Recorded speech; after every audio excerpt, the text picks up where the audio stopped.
Welcome everyone to the May 20th, 2025 County Council regular meeting. Tonight's meeting is in hybrid format with council, presenters, and public participation in person and on Zoom. Attendees can participate virtually by computer or other device. Phone lines are also available. Public comment will be accepted at the beginning of the meeting on topics that are not on tonight's agenda. Comments on agenda items will be taken when that item is discussed during the meeting.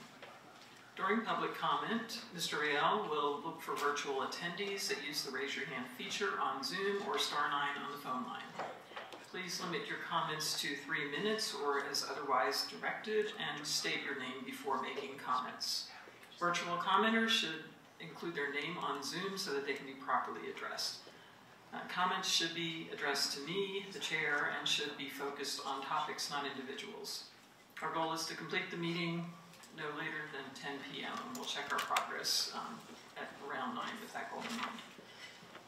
So I believe we have 6 counselors in chambers and one Councilor Neil Clinton online. You'll make the record show that. And if you all are willing and able, please stand and join us in the Pledge of Allegiance. I pledge allegiance to the flag of the United States of America and to the republic for which it stands, one nation, under God, indivisible, with liberty and justice for all. Thank you very much. Okay, we are at the part of the meeting where we have public comment for items that are not on tonight's agenda. Is there any member of the public present that would like to make a comment tonight? Yes, go ahead. Come to the microphone and state your name, please. Hi, thank you. My name is Barbara Phelps. I live at 705 Camino Cereza here in Los Alamos.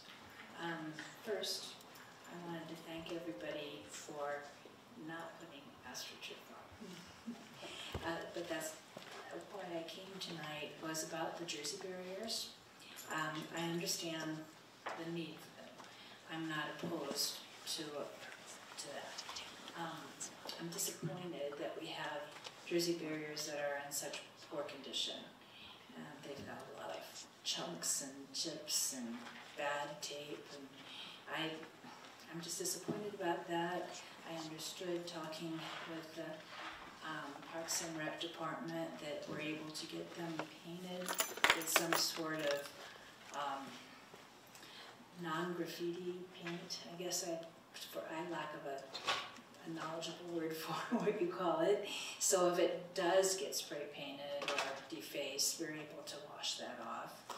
And the ones closest to 20th, I guess, maybe sort of in the area of where the trucks would be. We were able to do a little chalk drawing or something for some of the kids to have some activity. That's all good. I would like to ask that we think forward if this is an ongoing, for real, always concern because of how we're sitting there and on those, in that part of the park. If we could consider in the future, like next year, somehow putting in our budget maybe across some of the areas bollards instead of just what we've got now. There's lots that are very, very pretty. Lots of countries, lots of cities use them. We could make it a pretty park again instead of looking like it does right now. And that's all I came for. Thank you, Ms. Phelps. Thank you. Any other public comments? I don't see anybody else in the room. Mr. Al, is there anybody online? If you're online and you'd like to make public comment, please raise your hand. Not seeing any, Chair. Okay, thank you. We are down to item 4, approval of the agenda. Do I have a counselor willing to make a motion to approve the agenda? Counselor Righty? I gave everyone a chance. Chair, I move that we approve the agenda as presented. Is there a second? Second. We have a motion by Councilor Wrighty and a second by Councilor Neil Clinton. Any discussion? All right, could we have a roll call, please?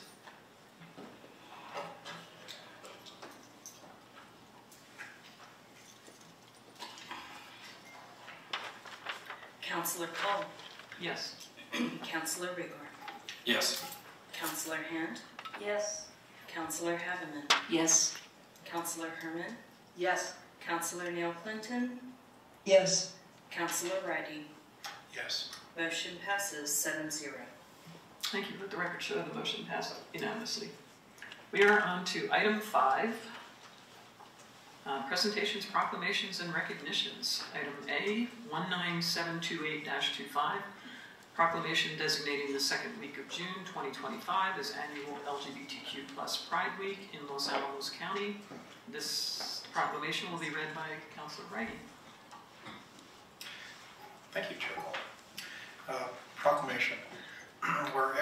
Whereas everyone has a right to live without fear or prejudice, discrimination, violence, or hatred based on gender identity, expression, or sexual orientation, it is imperative that everyone acknowledge and support diversity in their community, especially those that are most vulnerable.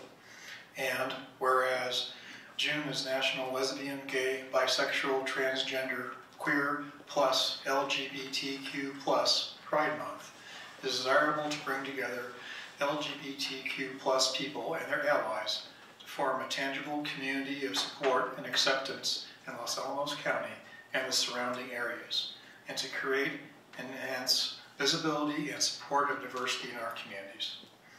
It is desirable to celebrate and educate and engage the community on the issues, contributions, culture, and unique voice of LGBTQ+ people and the impact LGBTQ+ people have on local and global communities. And whereas it is essential that LGBTQ+ youth are supported by Los Alamos County in northern New Mexico. According to a 2021 New Mexico Youth Risk and Resiliency Survey, approximately 1 in 6 Los Alamos high school students identified as lesbian, gay, bisexual, or not sure. Statewide, close to 1 in 4 of the student population has attempted suicide in the past year, and they were 3 times more likely to have been forced to have sex or experience physical dating violence, and were twice as likely to be bullied at school. And whereas according to Mental Health in Lesbian, Gay, Bisexual, and Transgender Youth, published by the U.S. National Library of Medicine, visible LGBTQ+ sexuality-related social support from parents, friends, and community during adolescence each uniquely contributed to positive well-being in young adulthood, making them less likely to report depressive symptoms, substance abuse, and suicidal thoughts and behaviors. Now, therefore, on the behalf of the Council of the Incorporated County of Los Alamos, I do hereby proclaim the second week of June 2025 as annual LGBTQ+ Pride Week in Los Alamos, and urge our citizens to respect and honor our diverse community and celebrate and build a culture of inclusiveness and acceptance. Dated this 20th day of May 2025, Teresa Call, Los Alamos County Council. Thank you, Councilor Wrighty. Zefivankovich, were you going to make any comments? If you want, you don't have to. No. Thank you. Sorry. We'll just do, if y'all don't mind, we'll do a photo. Yeah. Oh. All right. Yay. Makes you look. Sure. What do you want to see? How about like a little over here so we can get some of this out of this? Yeah.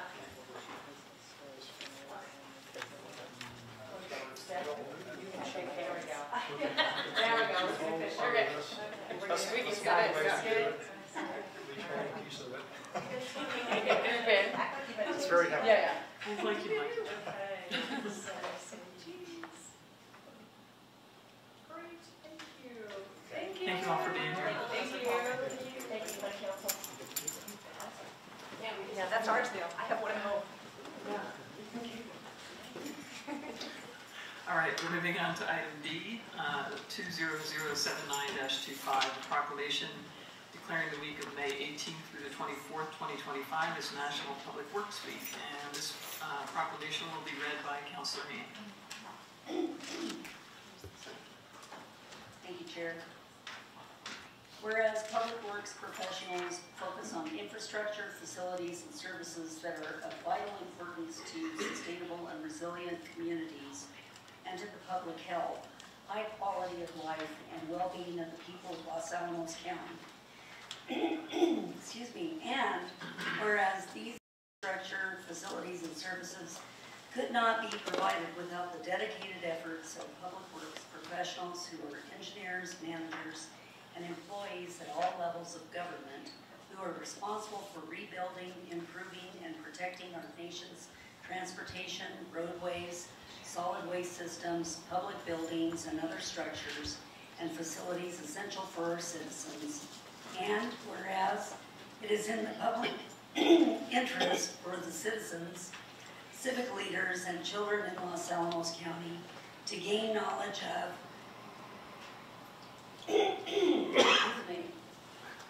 and to maintain an ongoing interest and understanding of the importance of public works and public works programs in their respective communities. And whereas the year 2025 marks the 64th annual National Public Works Week, sponsored by the American Public Works Association, Canadian Public Works Association. Be it now, therefore, on behalf of the Council of the Incorporated County of Los Alamos, I do hereby proclaim the week of May 18th through the 24th, 2025 as National Public Works Week. I urge all citizens to join with representatives of the American Public Works Association and government agencies in activities, events, and ceremonies designed to pay tribute to our public works professionals, engineers, managers, and employees, and to recognize the substantial contributions they make to protecting our national health, safety, and quality of life. National Public Works Week is dated this 20th day of May 2025, signed by Teresa Cole, Chair of the Los Alamos County Council. Thank you, Councilor Hand. Mr. Martinez, did you have any comments? Thank you, Madam Chair, council members, and thank you, Councilor Hand, for reading the proclamation. On behalf of the dedicated men and women of the Public Works Department, some of which are present with me today, representing 6 of the 9 divisions in Public Works, thank you for your support and acknowledgement for the essential work that the Public Works team performs in support of the community. From trash and recycling collection, maintaining our buildings, vehicles, roads, and airport, keeping our buildings clean and tidy, managing capital improvements, small and large, to operating our transit system, our team works hard to provide excellent customer service in all that we do. Thank you again, and I'll invite all the members of the Public Works team that are here to come forward, and any members of the Transportation Board here to accept this proclamation. Thank you, Madam Chair. Thank you, Mr. Martinez.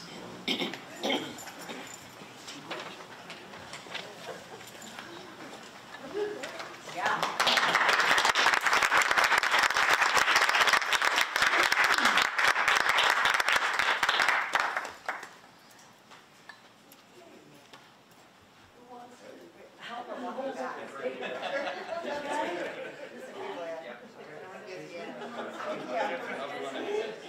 I want you guys in the front.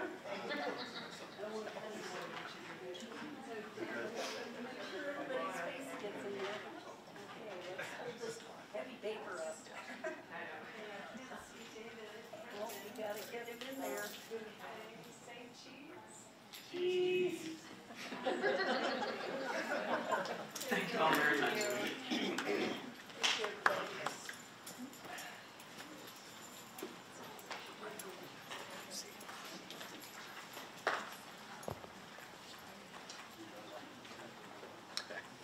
All right, one more proclamation tonight. Item C 20177-25, proclamation declaring June 7th, 2025 as Chamber Fest Day in Los Alamos County, and this proclamation will be read by Councilor Herman. Thank you, Chair. Whereas the Los Alamos Chamber of Commerce and its parent organization, the Los Alamos Commerce and Development Corporation, hosts the annual Chamberfest Street Fair to offer an opportunity for residents and visitors alike to engage with our chamber member small businesses and nonprofit organizations to highlight and celebrate the diversity and vitality of the Los Alamos County community. And whereas the Chamberfest Street Fair provides a welcoming, family-friendly atmosphere along Central Avenue and in Central Park Square, transforming the Los Alamos downtown into a vibrant celebration of commerce, creativity, and community spirit with music, food vendors, activities for children, and interactive booths. And whereas Chamberfest plays a vital role in strengthening connections between chamber member businesses and the public, encouraging discovery, engagement, and continued support of the local economy. And whereas this annual celebration is made possible through the generosity and partnership of sponsors, including lead sponsor Enterprise Banking Trust, Exit Realty, NCD, and donations from Los Alamos Transit Mix and Petrie Garden Center. In addition, numerous local merchants, volunteers, and various county departments contribute time and resources to make this annual event a success. Now, therefore, on behalf of the Council of the Incorporated County of Los Alamos, I do hereby proclaim Saturday, June 7th, 2025 as Chamberfest Day in Los Alamos County, and encourage all residents and visitors to take part in the festivities, support our local business community, and celebrate the entrepreneurial spirit that makes Los Alamos County a dynamic place to live, work, and play. Dated this 7th day of June, 2025, signed by Teresa Cole, Chair, Los Alamos County Council. Thank you. I don't think my mics are working. Okay, now they are. Just need to turn them down. Thank you, Council Herman.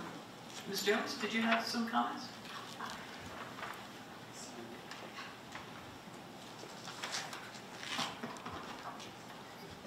Thank you, Council. We also have one additional sponsor to come on board, Holman's Inc. We are thankful for them too. It's not possible without our sponsors and the cooperation of the county. We thank you very much. Thank you. And Ms. Ryan here.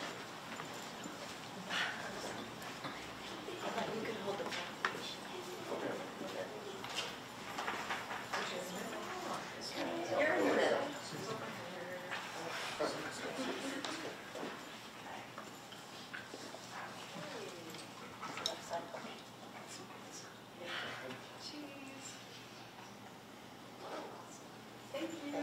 Thank you all very much.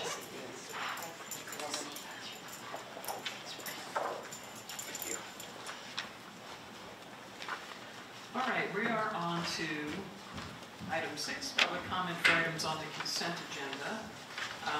There are 6 items on the consent agenda tonight.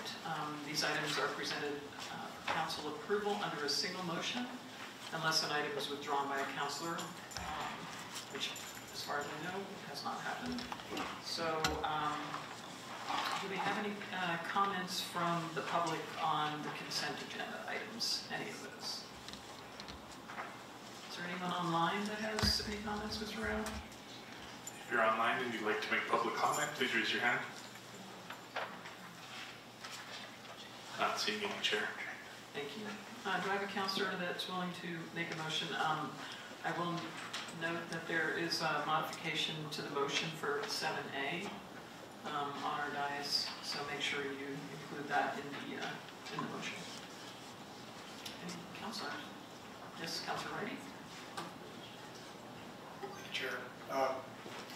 I move that council approve the items on the consent agenda and that the motions contained in the staff reports as amended be included for the record. Is there a second? I have a motion by Councilor Righty and a second by Councilor Hammond.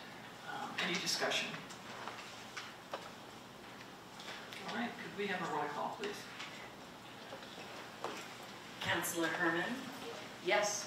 Councilor Hedman, Yes. Counselor Cole, Yes. Counselor Rigor, Yes. Counselor Neil Clinton, Yes. Counselor Reich, Yes. Counselor Hand. Yes. Motion passes 7-0. All right, let the record show that the consent agenda was approved unanimously. We are on to item 8, introduction of ordinances. Item A, OR 1066-25, introduction of Incorporated County of Los Alamos Code Ordinance number 743. Do I have a counselor willing to introduce this ordinance?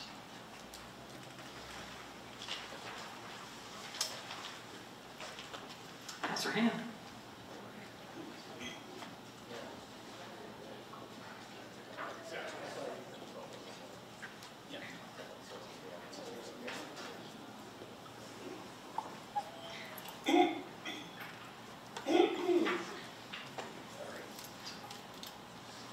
I introduce without prejudice Incorporated County of Los Alamos Ordinance number 743, an ordinance authorizing Los Alamos County to execute an amendment to existing loan subsidy grant agreement CWSRL EQ 135 for additional funding in the amount of $700,000 from the New Mexico Environment Department Clean Water State Revolving Loan Program for the Bio Non-Potable Booster Rehabilitation Project.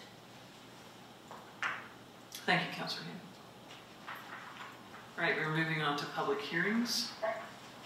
Item A, OR 1051-25B, Incorporated County of Los Alamos Ordinance number 742, an ordinance to lease certain county-owned land to the Los Alamos Dog Obedience Club Incorporated.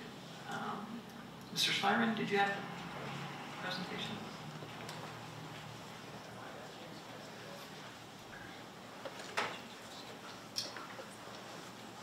Madam Chair, members of council, my name is Linda Lindstrom. I'm with Community Services. Excuse me.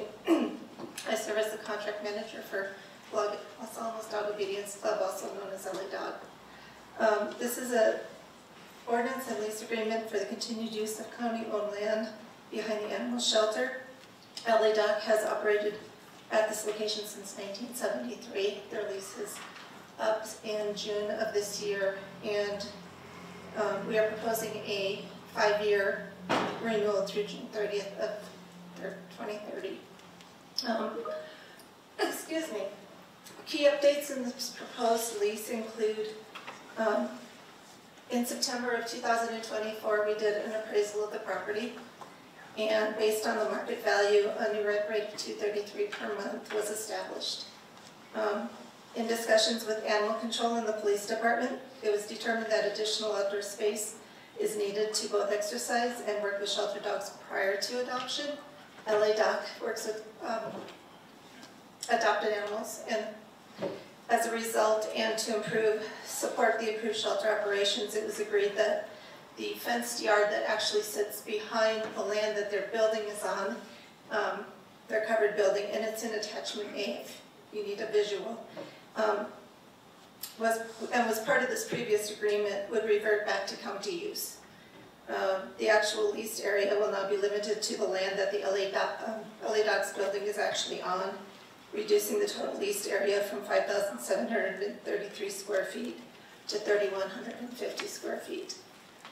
LA Doc will continue offering a 30% discount on class, workshop, or training session fees for individuals who adopt a dog from any animal shelter. Previously, it was limited to Los Alamos County shelter, but we have opened it up to any adopted animal within the last 12 months, providing that the adoption happened within the last 12 months. In discussions with LA Doc, they requested rent reductions on the lease or the rent by $25 per month in coordination with that 30% in-kind service that they provide. The county proposed, instead of putting the cart before the horse, to put the horse before the cart, and allowed the $25 reduction off their rent with proof that the dogs that had gone in, did the training, paid, and went through the classes. And that is pretty much a summary of the lease changes in the agreement. And I'll stand for any questions. Thank you, Ms. Lynch. Are there any questions from councilors?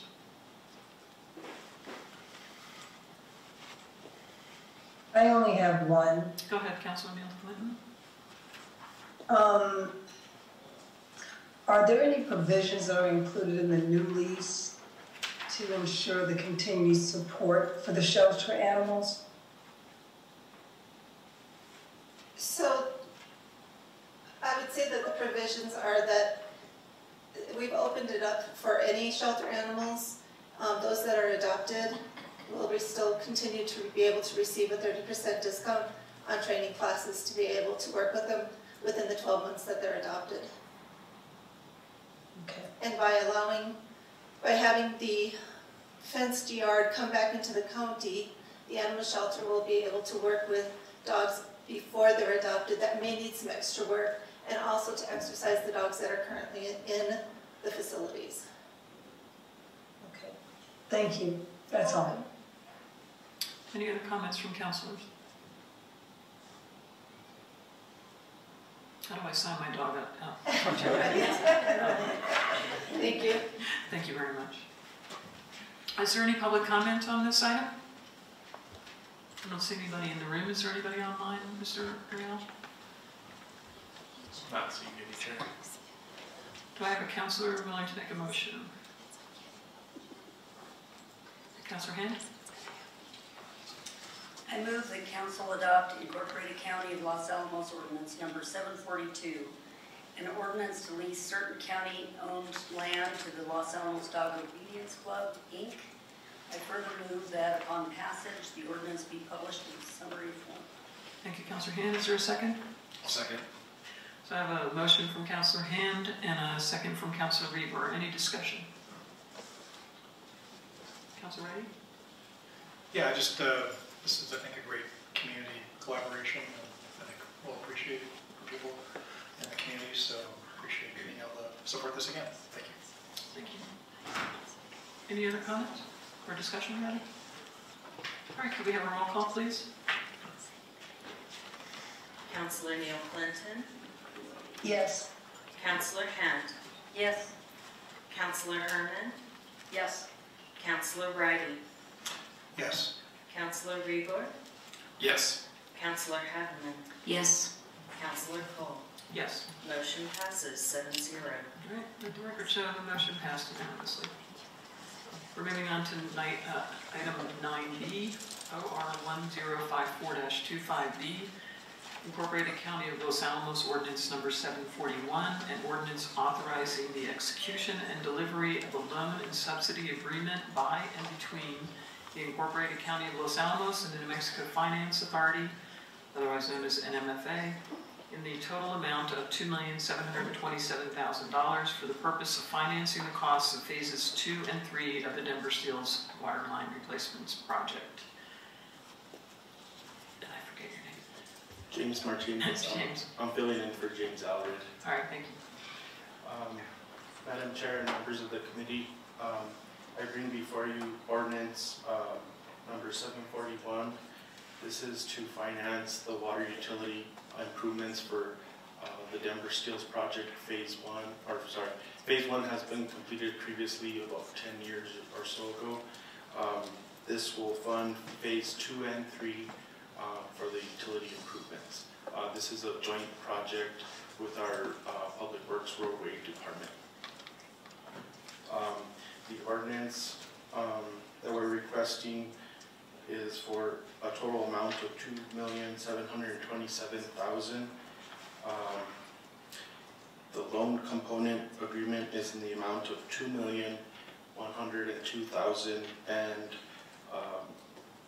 the grant component is $625,000 for a term of 20 years at a 0.26% interest rate.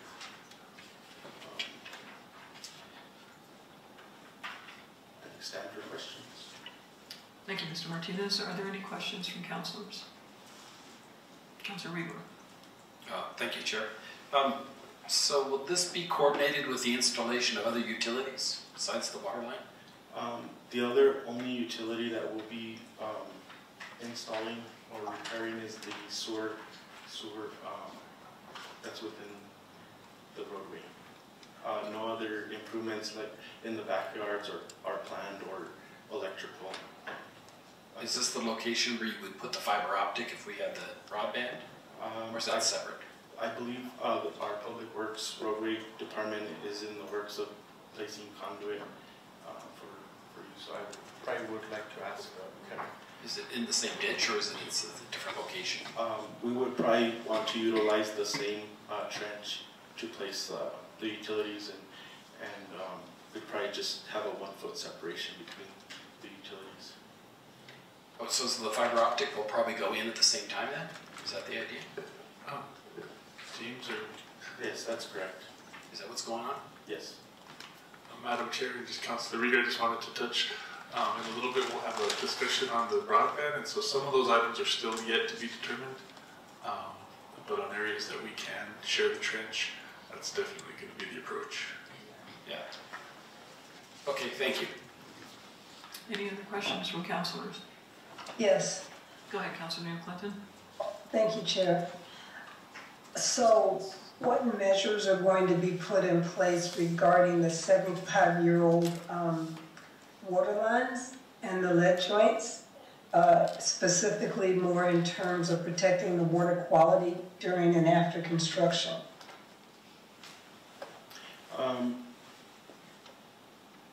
In this project, yeah, the main point is, yes, we want to remove it or abandon in place the water lines that do have these lead joints. We would probably put in place PVC piping for it would have an extended life expectancy.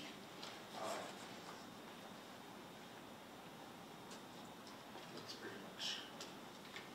So what I think I heard you say was you're just going to bypass the lead piping in general and just replace it with PVC, is that correct? We would keep the piping that we have currently in place until we have the installed PVC pipe.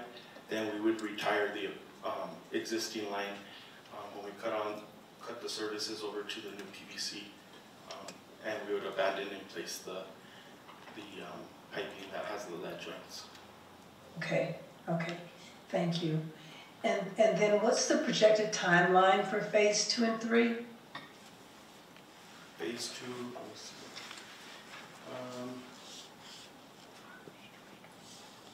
The phase 2 is planned for fiscals years 26 and 27. Okay, and when's it to begin? That's to begin spring of 2025, and phase 3 will begin in spring of 2026. Okay, okay.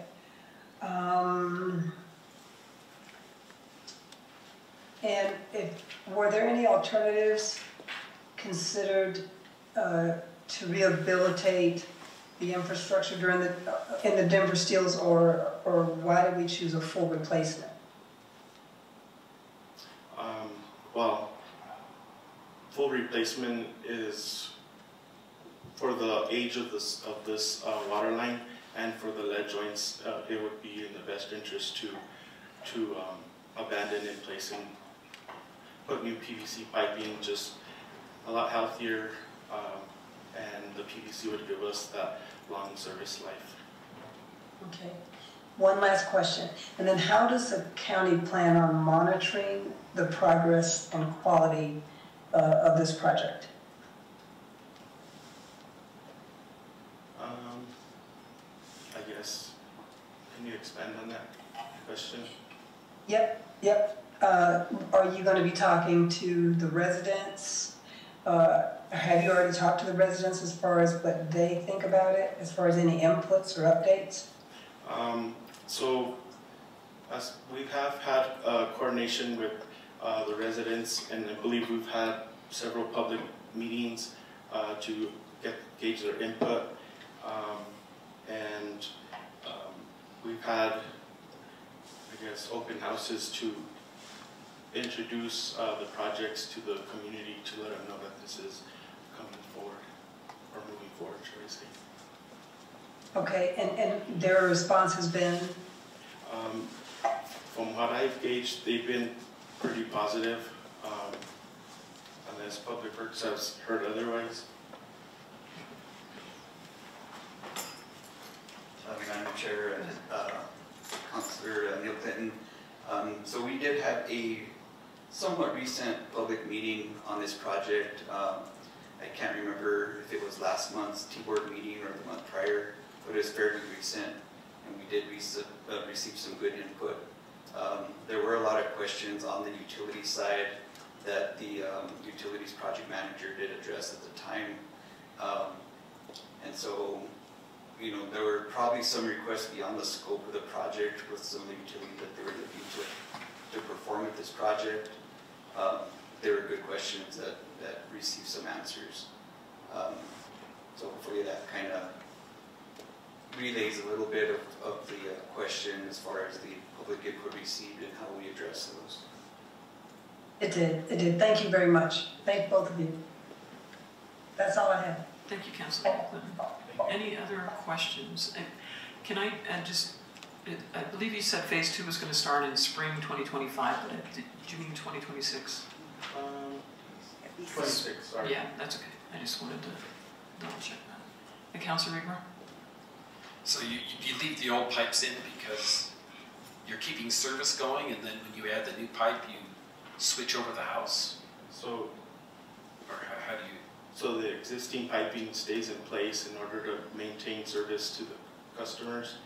When the new pipe is installed, pressure tested, test for bacteria. Once it's ready to go, we start cutting over services and retiring portions of the old line. We don't remove the line because it's an expensive process to remove the pipe, so it's best just to leave it in place because we will be charged the excavation fees, the removal, the mobilization, and the transport to the waste facility. So we just abandon it, basically. So the most convenient thing for the customer is to add a new water line and leave the old one in place till right at the switch time. Sort of what you're doing, right? Yes. Yeah. Oh, okay, thanks. Thank you, Councilor Rigmer. Any other questions from councilors? Councilor Riley? Just clarify, we've had previous board and council action on this project, correct? Yes. Okay, thank you. All right, any other questions? Do we have any public comment on this item? I don't see anybody in the room. Is there anyone online, Mr. Real? If you're online and you'd like to comment on this item, please raise your hand. Not seeing any, Chair. Thank you. Do I have a councilor willing to make a motion? I will. Go ahead, Councilor. Thank you, Chair. I move that council adopt Incorporated County of Los Alamos Ordinance 741, ordinance authorizing the execution and delivery of a loan and subsidy agreement by and between the Incorporated County of Los Alamos and the New Mexico Finance Authority, NMFA, in the total amount of $2,727,000 for the purpose of financing the costs of phases 2 and 3 of the Denver Steel's water line replacement project. I further move that upon passage, the ordinance be published in the summary form. Thank you, Councilor Clinton. Is there a second? Second from Councilor Herman. So we have a motion by Councilor Nell Clinton and a second from Councilor Herman. Any discussion? I don't see any. Could we have a roll call, please? Councilor Wrighty. Yes. Councilor Rigor. Yes. Councilor Hand. Yes. Councilor Cole. Yes. Councilor Haveman. Yes. Councilor Neil Clinton. Yes. Councilor Herman. Yes. Motion passes 7-0. All right, let the record show that the motion passes unanimously. Thank you, Mr. Martinez. Appreciate it. All right, we're moving on to item 9C, RE 0641-25, Incorporated County of Los Alamos Resolution Number 25-09, a resolution increasing pickup for the PERA contribution previously established by resolution number 23-14 by authorizing the Incorporated County of Los Alamos to pick up 5.42% for FY26 and thereafter of para-member contributions for members covered under Municipal Fire Plan 5. And Ms. Laurent, are you going to give us a briefing on this? I can, Madam Chair and Council. Just to help everybody with the acronyms, PERA is Public Employees Retirement Association. It's the organization that the county pays into and employees pay into for our retirement and pension system. And this is something that Council has seen in the past where we've increased the county participation in that to basically part of our recruitment and retention and also parts of different past collective bargaining agreements. But the statute has changed again, and there are different memberships, different groupings of, depending if you're fire, police, or just a regular employee of the county. And this one's specifically for fire, where the contributions increased, and so although we're in the midst of collective bargaining, this is a past commitment we've made, so to stay consistent, and because there was an increase of the participation amounts on both sides, we are bringing forth this resolution to just stay up and keep consistent with past commitments. So with that, we can stand for questions. Thank you, Ms. Laurent. Are there any questions?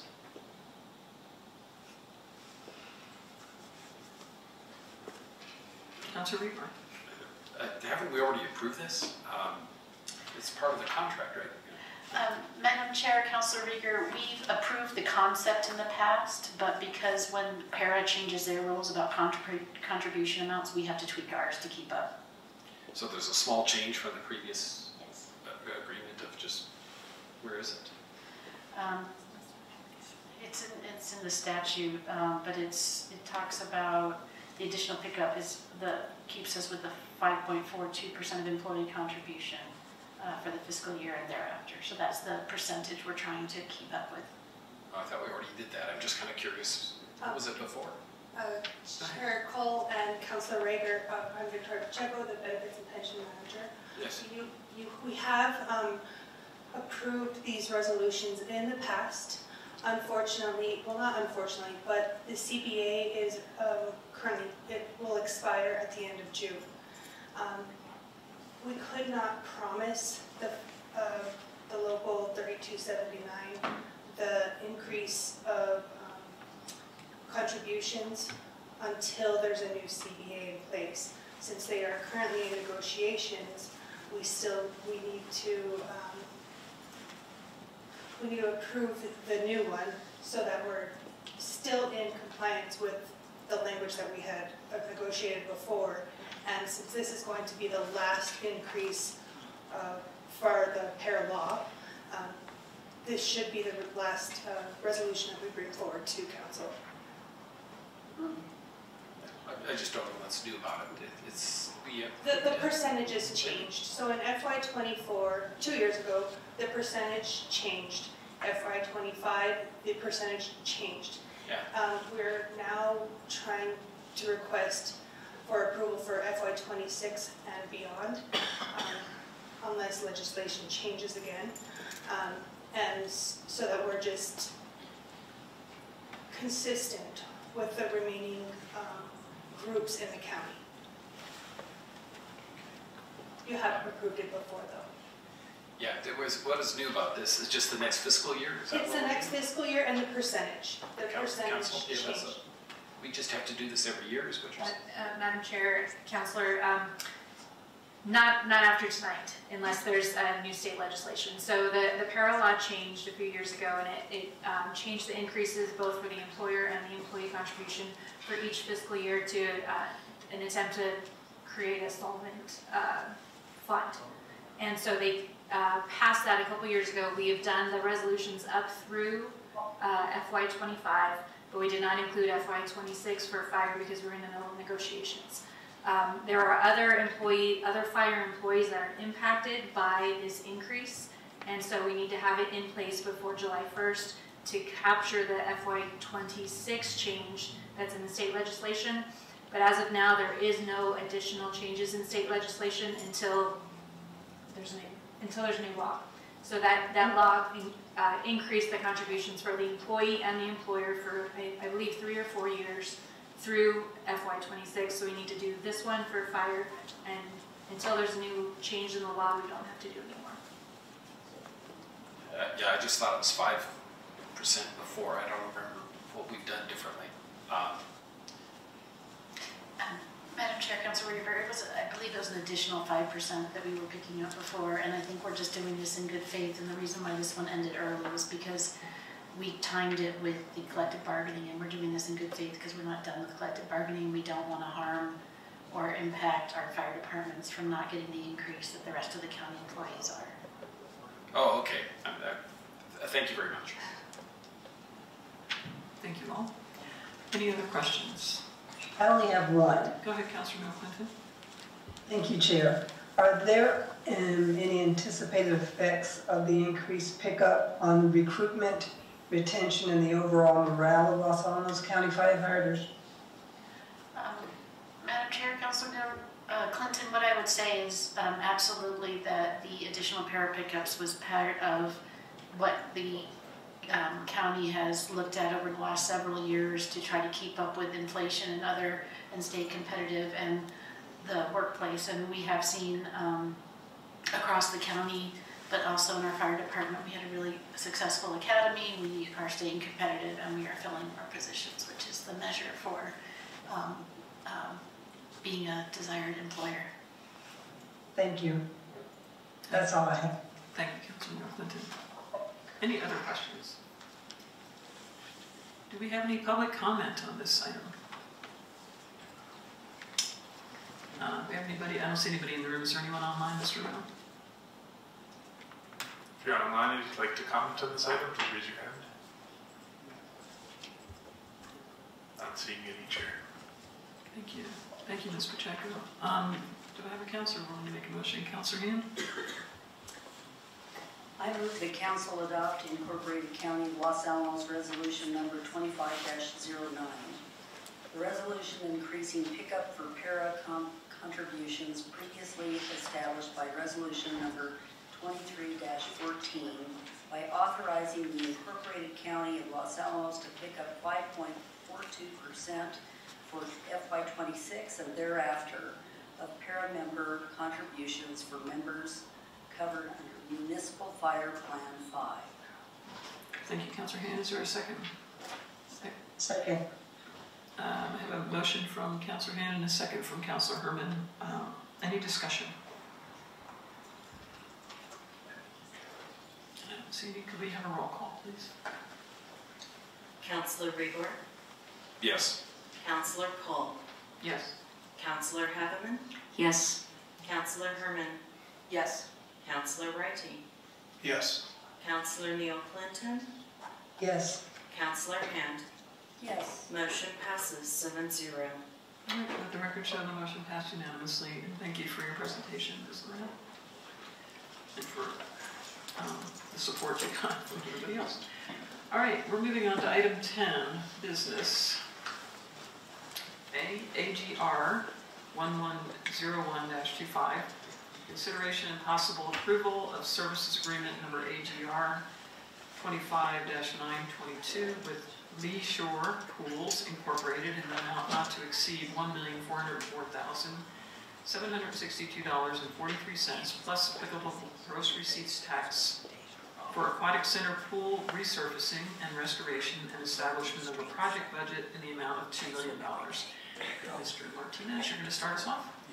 Yes, Madam Chair, thank you, and thank you, council members. So project team members from Public Works and Community Services Department have been working hard to plan this needed pool maintenance project for the Aquatic Center in the best and least disruptive way possible. So I'd like to introduce Mr. Manuel Martinez. He's the project manager, and no relation, by the way. He has been with the county for about 2.5 years and has successfully managed several projects, including the White Rock Visitor Center outdoor restroom and pavilion and the airport fuel farm, to name just a few. He prefers to work behind the scenes, but today he'll make his council debut and present a few slides to highlight the project. He and other members of the project team will be available to answer any questions that you may have as well. So without further ado, Mr. Martinez, thank you. Good evening, Madam Chair and council members. Tonight I will be presenting the Aquatic Center Pool Resurfacing and Restoration Project. Next slide, please. Our team consists of Public Works and Community Service Department. Also online is Jeremy Coper, our contractor with Leisure Pool, who is listening to the presentation also. Next slide. The existing aquatic center was completed in 1984. The aquatic pool has served Los Alamos County for over 40 years. Swim competitions are hosted multiple times a year. Our pool staff performs regular yearly maintenance during the months of August and through September. The pool plaster finish life has gone beyond the 25 expected service life, which shows that the pool staff has done a great job maintaining the pool. Next slide. Diving a little bit onto the current pool condition. Cracks on the plaster finish have been identified at multiple locations. There's evidence of rust, bleeding from the underlaying rebar reinforcement. Also, the original grates, suction inlets, and non-functional pool lights need replacement. We have identified other needs, which include replacing the original starting blocks with new competition grade starting blocks, and also new deck tile and handrails for the therapy pool. Next slide. Performing these repairs will result in some impacts to pool users. The Olympic and therapy pools will be closed during construction. There will be disruptions to the swim dive team season and to other patrons. We have discussed this impact with the Los Alamos High School coach, and we have decided that March through October of 2026 was the best months for construction. This schedule will minimize these impacts. Also, a project news website and press releases will be published to provide updates as the project progresses. Staff is developing a plan to provide access to patrons. Local pools and other recreational facilities in Santa Fe are under construction. A plan will be presented to council later this year. The Leisure Lagoon will remain open to the public during construction. We identified the repairs and restorations needed, and it was best to perform under a single project in one construction season. Staff identified Leisure Pools as the best qualified contractor for the project because of their extensive experience. Also, contractor from Albuquerque, New Mexico, and also has accommodated our March 2026 schedule. Los Alamos County Council programmed $2 million for the project as part of the FY 2026 MFM budget. As a result, an agreement was drafted with Leisure Pools to perform the required services. Next slide. So starting in May 2025 to February of 2026, we will execute the agreement upon council approval. Schedule a kickoff meeting with the contractor. We will continue planning for alternative pool locations and also start the process to order pool materials before the rising cost occurs. During the summer and fall months of 2025, we'll be finalizing a plan for alternative pool locations. Then in February of 2026, we will have a pre-construction meeting. A pre-construction meeting will be scheduled. March to October of 2026, construction will commence. After the work is done, we'll do the pool startup, refill the pool, and allow the plaster to cure. By November of 2026, the pool to be resuming operations. I invite you to visit LA County Project News website for project updates, and you may also contact us at Los Alamos County Public Works Department. I and other members of the project team will be available to answer questions. Thank you, Mr. Martinez. Thank you very much. Are there questions from councilors? I have one, Chair. Go ahead. And this may be a question of ignorance. I realize I'm on the council and we approved this $2 million. But the question is, how do we arrive at the projected cost of $2 million? Well,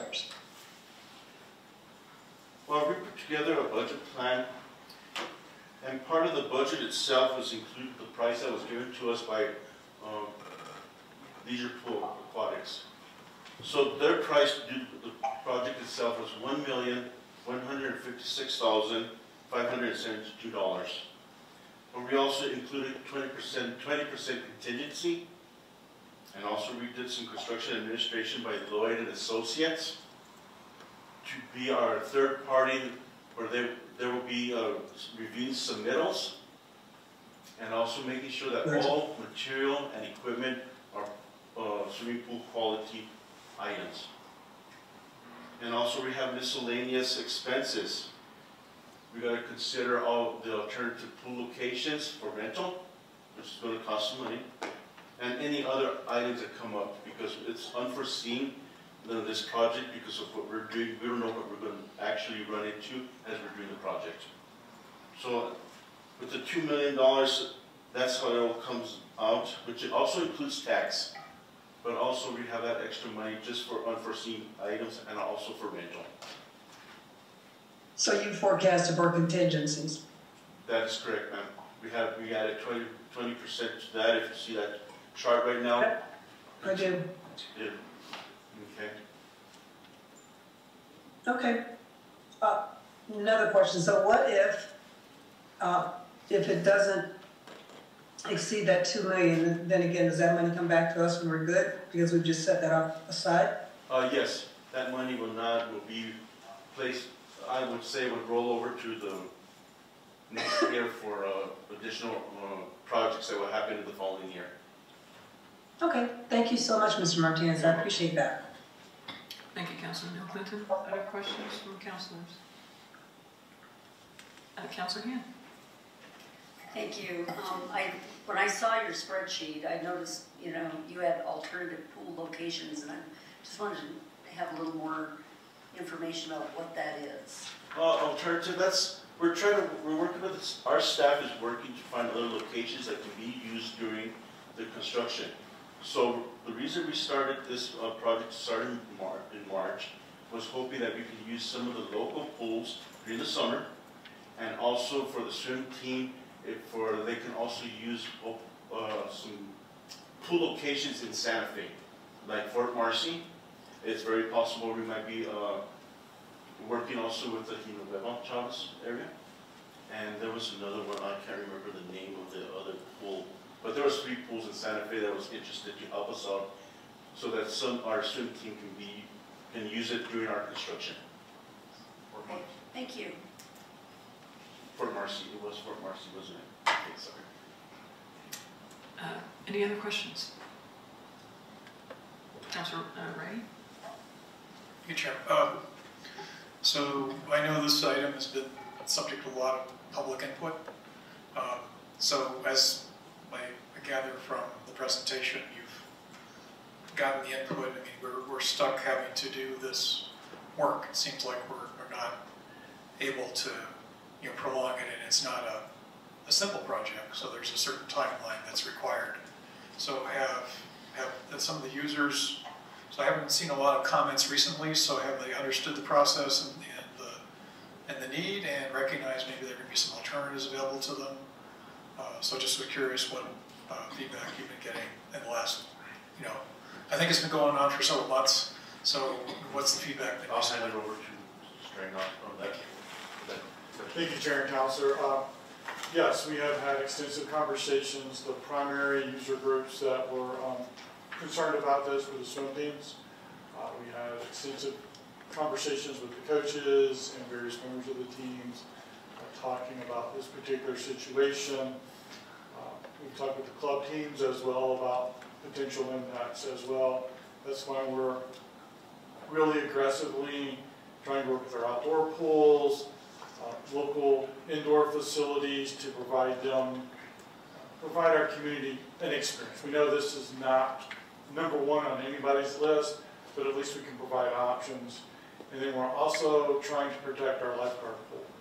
Because during the closure, we're trying to figure out if we can work out that these employees, what does that look like? Are they employees of these other facilities? Do we work out an agreement with these facilities? So we're trying to protect our lifeguard stock as well during this process. So we're trying to make the bad situation as the best we can for everybody involved. Okay, it's my understanding, as you alluded to at the beginning, there's really no delaying this project. It has to happen. Chair and Councilor, we're to a point that you can either pay me now or you're going to have a big problem in the near future. We've already got existing cracks in the pool that are not leaking yet. But to have 35 plus years of a plaster in a pool is outstanding. Usually it's something that's got to be done about every 15 years. So as Mr. Mulkey said, our staff and not only community services staff, but facility staff have done a yeoman's job of squeezing every inch of life out. So it's time. And unfortunately, because it's the only facility within a large distance, there's really never a good time to do it. So at least now it's on our schedule and not on the pool schedule, which could be detrimental to a lot of. Okay. Thank you very much. Thank you, Councilor Ray. Any other questions? I'm sorry, Chair, I do have only one other question, and it's actually going to pull the thread on something you said earlier. So regarding the safety of the workers and the public during the restoration process, what's been put in place for that? Madam Chair and Councilor, for this particular one, the actual pool will be closed off to employees and only needed workers, so there won't be any public access to the competition pool and the therapy pool, so that section of the building will be closed off.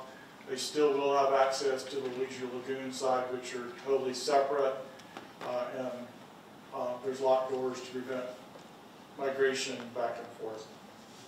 Okay, thank you very much. Thank you. Councilor Hand, did you have another question? Yes. Thank you, Chair. I guess my question is,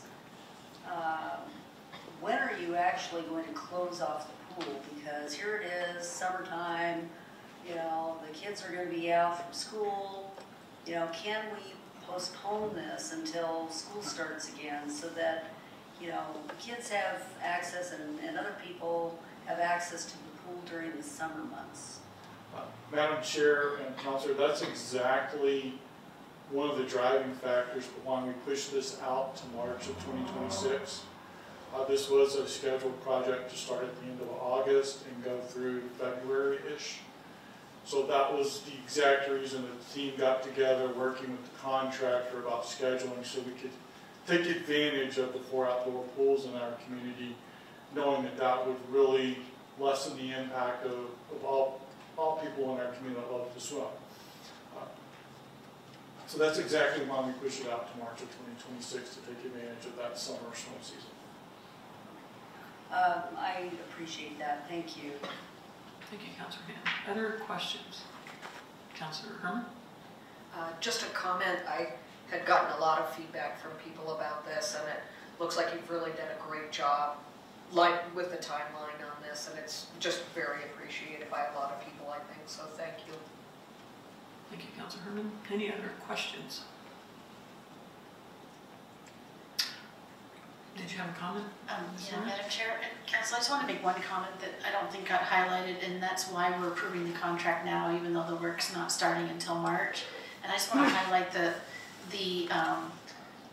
reason we're doing this is so the contractor can purchase any long lead item and also purchase items sooner in case those pricing go up, and so that it won't affect our pricing on our project. And so we think that's an important component to also move forward and get some of those things ordered and secure the pricing on. Thank you. Thank you. Go ahead, Councilor Hand. Thank you, Chair. So are these long lead items or any of the items something that, are they local purchases, you know, like within the U.S., or are these purchases overseas that were going to be impacted by tariffs? Madam Chair, Councilor Hand. So usually like the plasters and, you know, that sort of mortars is acquired locally. As far as any other of the types of fixtures used in the pool, I'm not sure, to be quite honest. I would think that a lot of those are probably made, you know, within the U.S. I just don't know exactly for sure. So that'll be something that, like Mr. Martinez explained, we have a architect that's going to be reviewing a lot of those submittals that we get from the contractor to make sure that they're going to work with our pool system. So that's something that we're going to lean on the design professional, and hopefully that we can get something that's, yeah, kind of domestic in that as well. So, and I'd like to also add, since I'm up here, is another reason for executing this contract now is this particular contractor is very busy and he gets backlogged with work, and so getting on his schedule puts us way ahead of the game so that we're already contracted and we're already planned to be on their schedule. So we're doing great if we do that today. So thank you. All right, any last questions? Do we have any public comment on this item? Services agreement. I don't see anybody in the room. Do we have anybody online, Mr. Real? I'm not seeing any, Chair. Thank you. Do I have a counselor willing to make a motion? Counselor Herman. Thank you, Chair. I move that council approves services agreement number AGR 25-922 with Leisure Pools, Inc. in an amount not to exceed $1,404,762.43 plus applicable gross receipts tax for aquatic center pool resurfacing and restoration, and establish a project budget in the amount of $2 million. Second.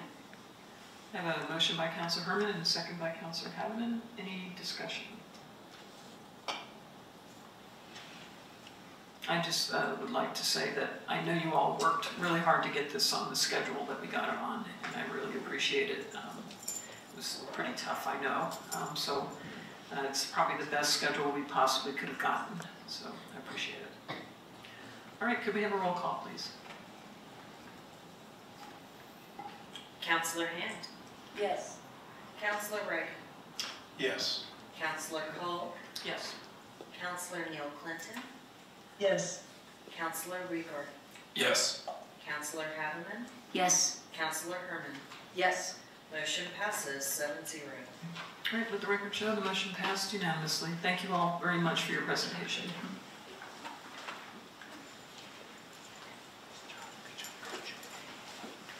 All right, we're moving on to item 10B, 20015-25, the fiscal year 2025 third quarter financial overview. Melissa Dadzi will be giving our presentation.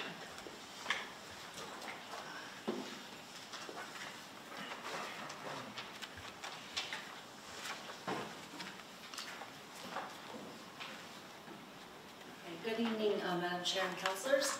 I'm here tonight to present the third quarter financial overview. And next slide, please. Tonight I'll be discussing the cash and investments, GRT overview and timeline, budget overview, capital improvement projects, or CIP, grant status and fiscal impact, and then lastly, I'll give you a preview of our financial transparency web portal.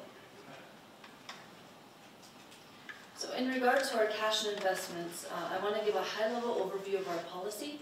Our main objective is the safety of the principal, so we mainly invest in treasuries and agencies. We do balance investments with liquidity to ensure proper cash flow to maintain county operations. We also consider return on investments, but it's only secondary compared to the safety and liquidity. We do diversify in order to reduce risk of loss, and we do invest long-term, though it is limited. For example, no more than 20% of the general funds could be invested in SIC. We also require pledged collateral to be equal to or greater than 100% of the current market value of county applicable investments. This policy is reviewed every 2 years, and the latest revision was approved by Council in May of 2024.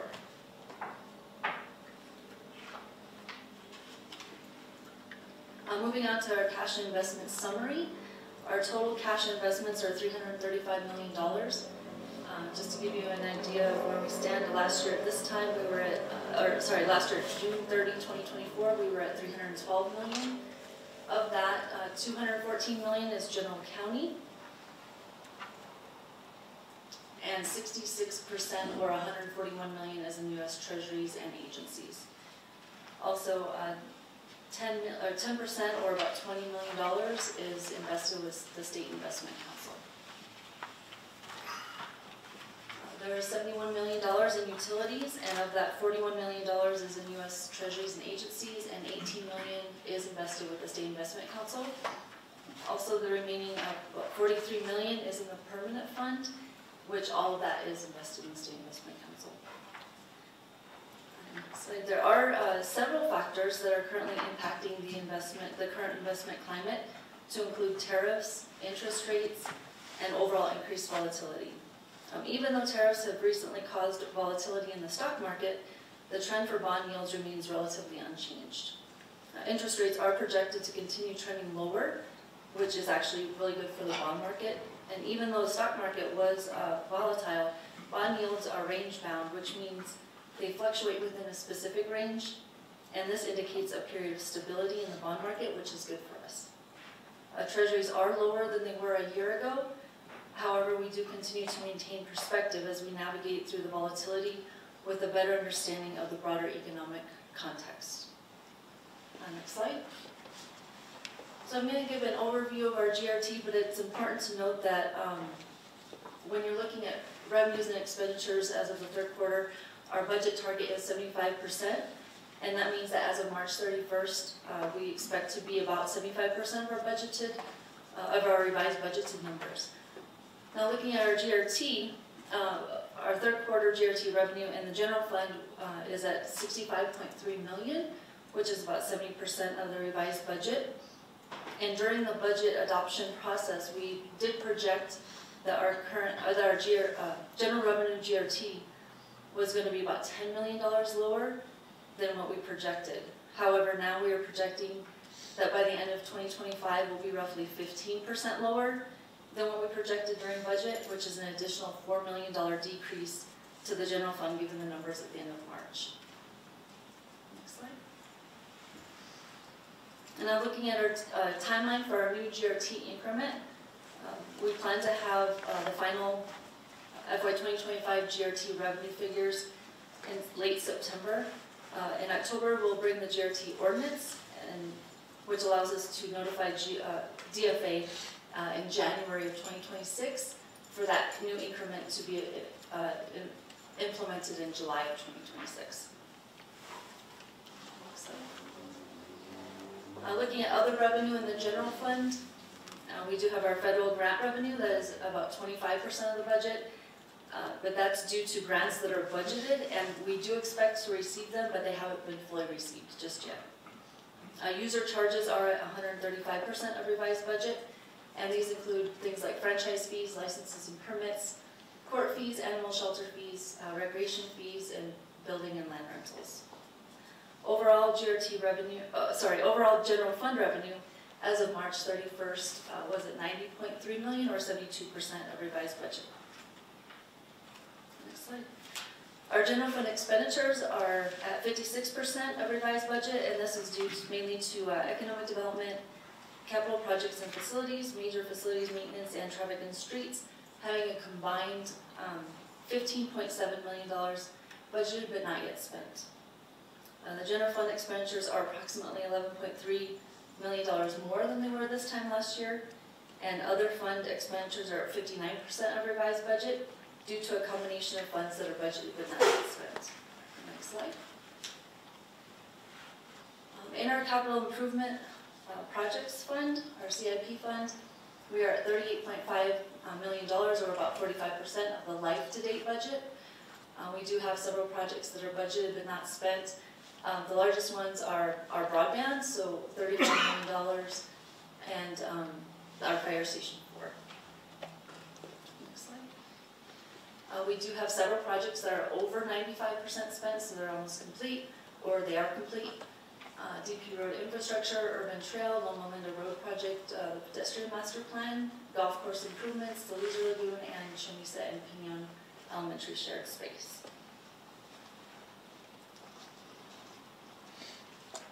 So I do want to also update Council on the status of our grants and the potential or known fiscal impacts. Library and Recreation do not foresee any impacts in their grants. Social Services, though, is concerned about Medicaid cuts, which could have an indirect impact. Emergency Management was notified that the EOC, or Emergency Operations Center, federal funding has been cut for FY 2026, and there is also a potential of losing the Emergency Management Performance Grant funding. Police and Fire do not expect to be impacted at this time, and Transit actually expects to They were notified that there was actually an increase of 5.6% to the federal budget for next year. However, there is reduced services to, next slide. There was a reduced level of service to Bandelier at the request of the National Park Service. Utilities was notified of a $2.4 billion reduction for the state revolving fund in 2026, and this is a program that Utilities participates in, and they estimate about a $2 million a year impact for them. Public Works does expect to receive federal funding for transportation related projects, and the airport is currently in the process of closing out their FAA grant, but they are unsure about future funding. Okay, and finally I'm going to present a preview of our financial transparency web portal. So I'll connect and share my screen.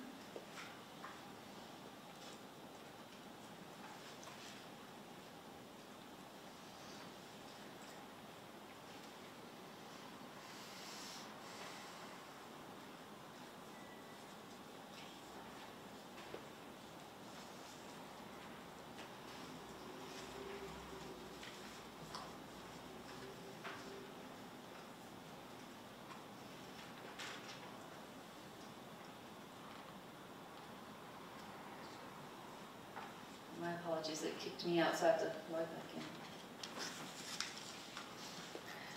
Madam Chair, Council, while Ms. Dadsey is working on that, I just, this is a project that has been talked about in our management action plans for several years, and it was, I think, called either a sunshine page for financials, but what it does is it ties a lot of our finances in our Munis system and makes it available so you can see where money's budgeted and what's spent on our website in real time from what's in our financial system.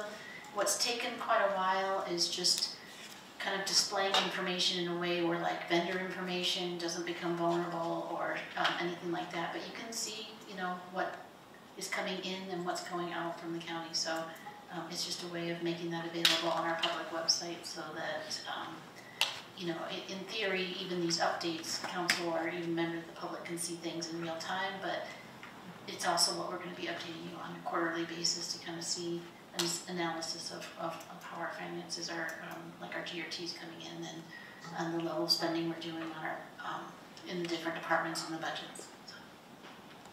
Thank you. I do want to note that the site is updated at the beginning of each week, so every Sunday night it does refresh, so the data is fairly current.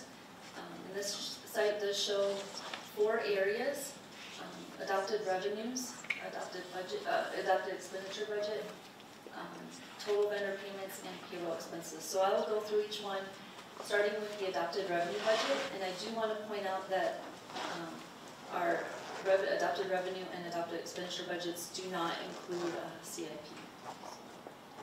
Looking at Explore. So the first thing you'll notice is that it's broken down by fund, and the largest budget is shown first. And if I hover over the general fund, here you'll see the adopted budget of $124.62 million, and of that, the actual spend, or the actual receipt, sorry, this is revenue, is $96.7 million. And I can drill down into general fund. And so here it does give me the listing or the subcategories of those revenues that we've received. And again, they're listed by the highest. The largest budget is first, is the one that's shown first. And down here, it also does show ledger details. So if you scroll down, you can see the subcategory, the adopted budget, actual budget, and revised budget, and also the percentage, the percent of the budget that has been received. And down at the very bottom, you'll see the totals. And so going back up to the top, I can click into state shared, so that's our largest budgeted amount, and also the largest amount received so far. Hovering again over it, you'll see a budget of, and this is adopted budget, it's $39.4 million, .04, and actuals collected is $26.42 million. And again, going down to the bottom, you'll see the actual compared to the adopted and the revised budget. In this case, the adopted and revised budget are the same. So now going back to the main page, the adopted expenditure budget, and these are fiscal year 2025 numbers. And again, you'll notice it's listed by fund, and the general fund is first again. So the adopted budget in total, 96.4 for the general fund, and of that actual spend is 69.75 million. And drilling down into the general fund, here it's broken down by department, and of that, Public Works is listed first. So we'll drill down into Public Works. And then here we have each division of Public Works, so you can again hover over and see the adopted compared to actual. And again, I can drill down into Public Works capital projects and facilities. And here's, this is a listing of the categories that make up those expenses. So payroll expense is the largest expense in this division. And so again, you can hover over and see the actual compared to adopted budget. And again, if I drill down into payroll expenses, I can see the total employee salary and all the benefits in total for that division. And again, hovering over, you can see the adopted compared to actual. Madam Chair, I also want to mention on this particular example for capital projects, a lot of, this is just where the label, the salaries and benefits are. A lot of their spending is actually on capital projects. So the project costs are in the CIP fund. So if it looks heavily loaded on salaries and benefits compared to other expenses, that's why in this example their expenses are in the CIP. And then returning back to the main page, I'll go down to our vendor payments. So the total spend on vendor payments year to date is $88.7 million, and I can click Explore again and drill down. And here again, it's listed by department and utilities, because they have the actual, the largest amount of actual spend. Let me make that a little bit bigger for you. I can hover over that and see that the total amount of vendor payments for utilities is $44.68 million year to date. And if I click and drill down, it gives me a breakdown by division. And electric production is the largest in utilities, and I can drill down again, and here's a breakdown by category. And if I drill into professional contracts and services, and now here's where I get to the vendor information, and I can hover over the vendor, and it gives me the total spent year to date for that vendor. And if I drill into the vendor, I can see by month. I believe this refers to it as period, but they're essentially months throughout our 12-month year. And so it shows you the spend by month.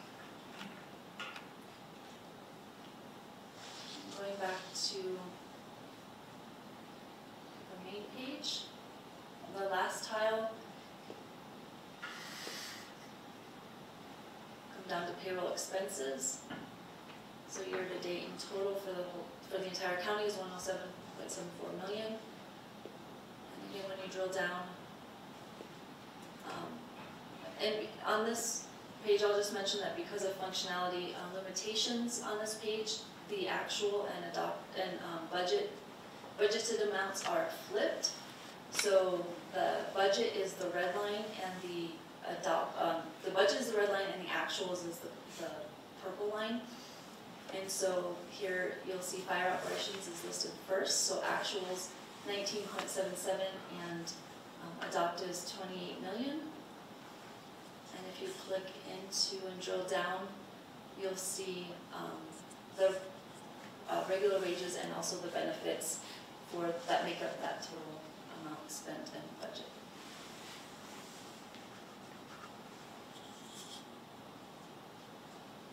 And with that, I'll stand for any questions. Any councilors have questions? Councilor Bieber? Thank you, Chair. Well, that's a great tool. Do we get to use this tool? Council could have access to it? Yeah. And yes, see all the breakdowns like this? Madam Chair and Councilor Rigor, yes. We plan to have this go live by the end of the month. And we got all you. It's really very, very helpful. It looks like, if I can see it, a lot of our wages are way short of our budget. It looks like basically 2/3, and we're 3/4 of the way through the year. And Councilor, Madam Chair, Councilor Rigor, yes, we do have some salary savings, and I believe unfilled positions, or? Yeah, I believe so. Madam Chair, Councilor, it can be a few different things. It can be salary savings from vacant positions.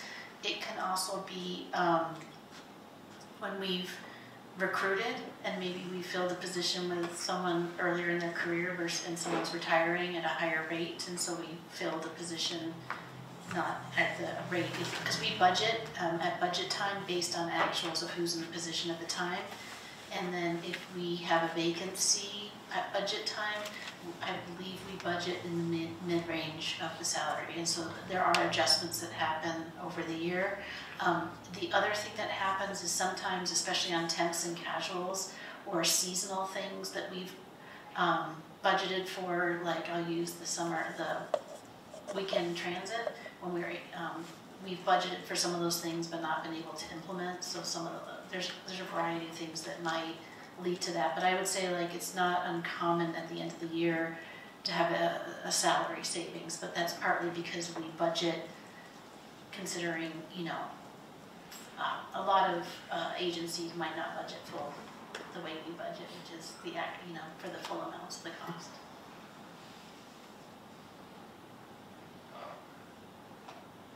What part are you missing besides the quarter of an annual? Vacancies, turnover, and replacing maybe seasoned staff with entry-level staff, and then also there's just a lot of fluctuation in temps and casuals and seasonals and able to fill those. So. There's a lot of seasonal work in the summer doing all the parks. Yeah, okay, thank you. Thank you, Councilor Rigor. Other questions? Councilor Wright. Thank you, Chair. I was curious about the GRT sources, so that was one you did click on. Is there more detail provided? Because I know that's something on the state end, they actually know the codes, but we don't get the codes on our end for the GRT. Madam Chair, Councilor Reagan, are you referring to the descriptions that were listed on the site? So, let me just, of course my tablet just went to sleep.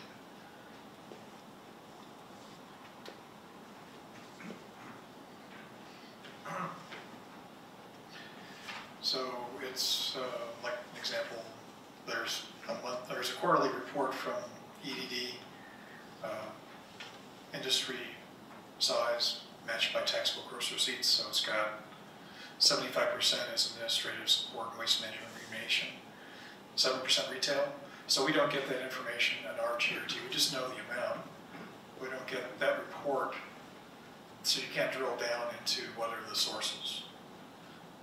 Madam Chair, Councilor Whitey, are you referring to drilling down on the transparency? Yeah, in the transparency portal, yeah. Okay, so on that site, it does only go to the object level. We don't have that detail on our site because in our general ledger, we only record at the overarching object code description, or the description of that increment. So we don't have that detail in our general ledger.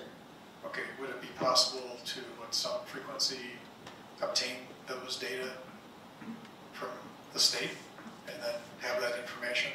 Madam Chair, Councilor Reddy, yes, we can look into doing that. And okay, because I think that might be helpful because I mean, yeah, I think the categories. I mean, this it's just the quarterly report that they have. I think chart 2 is the same and so they just show that fraction for each type. Okay.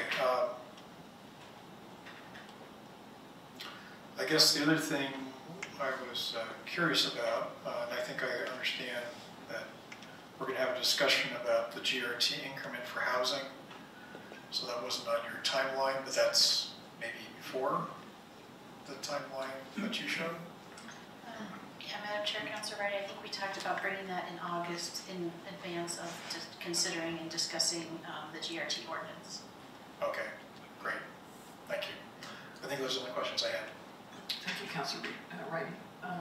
Other questions? So I have one quick question, I think. It looks like GRT revenues will probably be down about 14 million. But we're also, at the same time, it looks like we're underspending a little. Any ideas, any projections on where we might end up at the end of the fiscal year? Madam Chair, I think we were fairly, for lack of a better word, conservative. We were prudent in our projections when we did the budget, and I think it was we expect to spend less than what we projected to spend. We never spend 100% of our budget. There's always kind of some carryover, some rollover, some savings that we then release at the end of the year. Just like we talked about earlier with our CIP and some of those projects that are 95%, we hold on to the monies maybe for a period of time in case something comes up or some little tweaks at the end, but then at some point we release those funds back into the general fund. So I think overall we're going to be reasonably okay, and I'll look at Melissa to add. So. Yeah. Madam Chair, so we also have not yet done our end of year adjustments, and so that may impact some of that as well. Okay, thank you. Wasn't expecting you to predict the future. I was just trying to get an idea of where we stood. And Madam Chair, some of that is a little bit in my hands as well, because at the end of the year, I do get department requests to roll over funds for certain things. And so given where we are, I'll certainly take that into consideration if we can afford it or not before I authorize that. So. All right, thank you very much. Is there any public comment? I don't see anybody in the room. Is there anyone online, Mr. Rayoff? If you're online and you'd like to comment on this item, please raise your hand.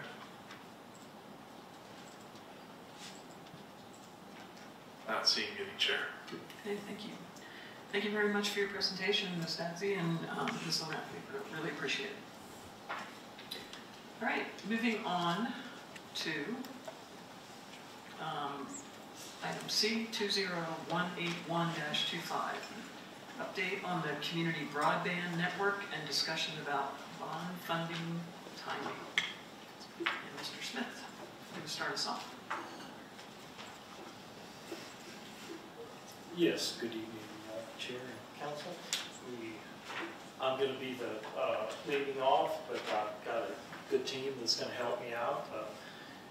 Deputy County Manager Ryan and CFO Dadsey will be back to help later in the presentation. We also should have a representative from our vendor Bonfire online.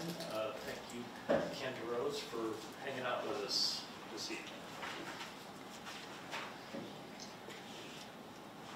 and I am pleased to give a bit of an update. This evening we have been busy with the current phase of the project. I'm just going to share a few updates about that, and then as mentioned there'll be a couple slides on discussing the bond issuance timeline. In specific for the CBN update, we'll have a quick overview, a little bit of a review, and then what's been done so far, the bonfire design process itself, and then what's coming up next.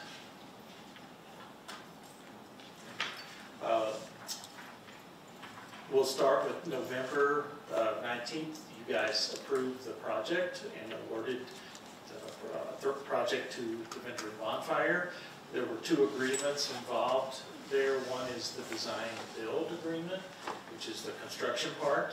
And then once it's constructed, Bonfire will hang around and actually operate the network, and that's when the network operations agreement will kick in. We are currently in phase one, and design and engineering that has two parts to it, the high-level design and low-level design. You'll see a lot of reference to HLD and LLD here. Construction won't start until we get low-level design approved by council, and just some notes there. The tentative timeline has us bringing that to you in March or April of 2026. Then that would give time for construction to start in June of 2026. And here's an exact shot of the table that's in the agreement, and that was in the presentation in November, showing you the cost breakdown and including a total of $29.3 million with 5.6 contingency, rounding that up to the budget of $35 million. You'll see in the presentation some slides inserted that Bonfire created. This was from a presentation that Bonfire did for some of us a little earlier. You'll see kind of repetition of some of what I just said, but we started back in November giving data to Bonfire. They then used that to create the base maps and then discuss from there their ideas on network architecture, how to design the network, and some of the electronics decisions involved, and how to design resiliency. And then we'll come to item 4, which is actually putting all that together and bringing some deliverables to county staff in the form of high-level design, and that's where we are today. Next, after that, will be low-level design. This slide is just, if you're needing some specifics about what high-level is, this is repeating some of what we just saw on the last slide. We're gathering data from the county, building architecture, building maps, and verifying. They actually did come on site and verify some of the county-owned infrastructure, and there's been discussions about how to phase the build out, and updating the build materials, and an updated cost estimate was a part of the high-level design. Low level will then be actual drawings and permitted schematics coming out of that, where construction can actually, those documents can get handed over to the construction crew and they can do the work.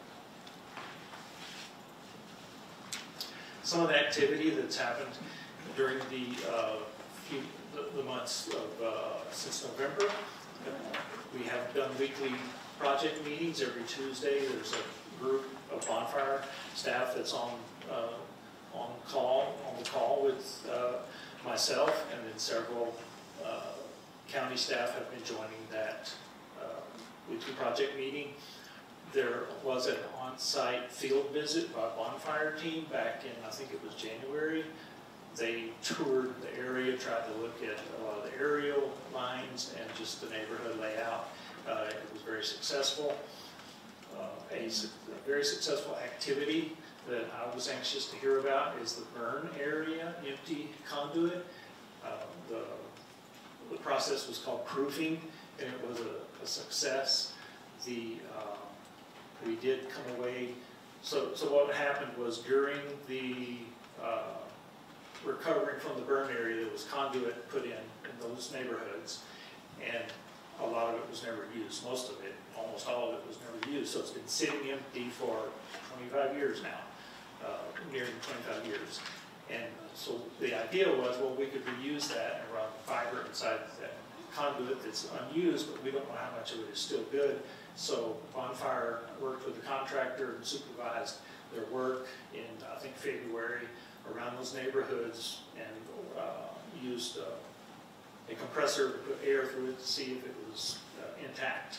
And the good news is 90% of it is still intact, and that's an immediate savings to the project.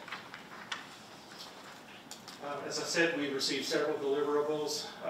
One of them was revised cost estimate, and high-level design has been submitted. We're now reviewing it internally, and Bonfire is waiting on us to approve that so they can move on to low-level design.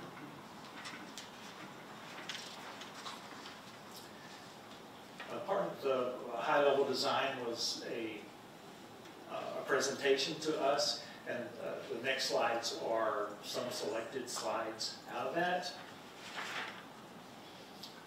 And you'll see here some points talking about just a kind of a high-level idea of the strategy for designing the network.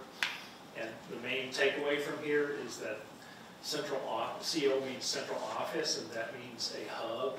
There will be 3 of those hubs in Los Alamos and White Rock, and then it breaks out to something called a passive splitter, and then the smiley faces are your smiling face at your house for your internet.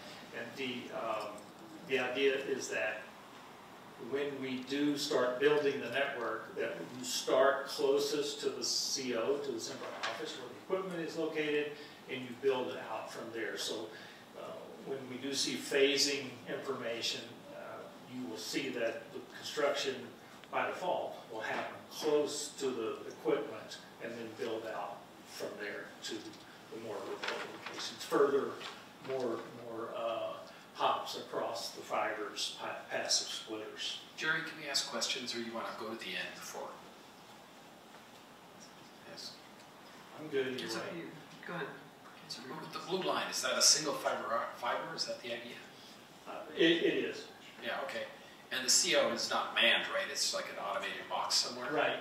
I mean, think of it just a network closet. It could be any, yeah, it could be a closet size even, really Yes. small. Yeah, okay. Yeah, 2 of them are going to be indoors, 1 of them is going to be outdoors. There'll be one in White Rock and 2 in Los Alamos or something like that? Yes, yeah, and we'll kind of get to that. Oh, thank you. Not too much in detail, but this next slide does give a few more details, maybe that's good to go. This diagram is made for network nerds, but maybe you can get something out of it. You see the houses there connected into the next box up, and those lines, all the lines here are fiber, and then there's the electronics that are in the middle. You'll see the boxes with dotted lines around them. Those are the hubs. There is one hub is going to be located, assuming we get all the details lined out, in the basement of the golf course building. And then there'll be another one located in downtown here, probably on property here on the parking lot. That's the one that's going to be outdoors. And then White Rock will have its own single OLT is how it's referred to. You'll also, if you study the diagram, you see the speeds that each of those lines has in order to support the number of users that are out at the subscriber location at the homes or the businesses. It does show resiliency here. It's kind of hard to figure it out unless you know what's happening, but there's multiple lines coming from, say, the golf course going over to the hub, the main hub, which is actually going to be in White Rock. So there's resilient lines built. If one line goes down, there'll still be a line going from that, the north side of Los Alamos over to where the internet lead is out of High Rock. And that's one of the points that we want to make, is that we did kind of step up with resilience design, both some that's in town and some that's the internet feed to Albuquerque is designed to have two separate, not in the same path, feeds, so that if one goes down, we have a backup.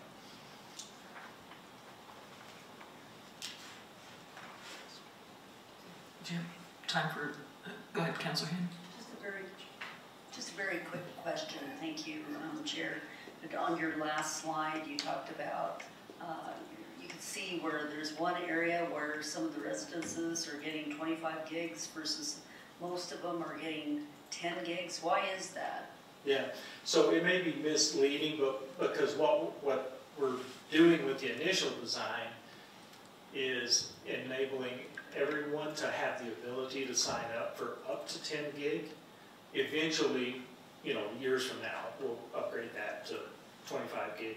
But in order to provide the 10 gig to your home, we have to have links that do 25.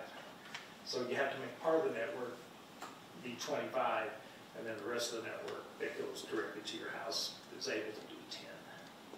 I don't think that contradicts what's on the drawing there. I think for businesses, we actually have the ability to step it up past that as well. So that might be the reason why downtown Los Alamos has the 25 gig option, where it's shown. Yeah, it's one branch is having 25 gigs. Okay, thank you. I do have a question as well. Go ahead. Thank you, Chair. So, could you tell me more about the redundancy? Because as I look at the diagram, I'm really glad that you brought that up. Because initially, as I looked at it, I just saw a single point of failure, so my heart started to skip a little beat. So could you tell me more about, again, the redundancy that's built into the system? Yes, so the block there that you see labeled White Rock, there are two routers. They're called Juniper something. And they each have a fiber line coming into them. If a fiber line going to one of the routers fails, the other router will pick up automatically and take the traffic that's coming from the golf course or coming from downtown Los Alamos.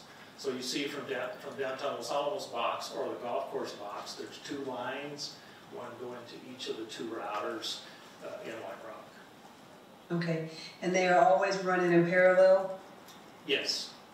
Yeah, there's settings on the equipment that is looking at each other, and in milliseconds they will fail over.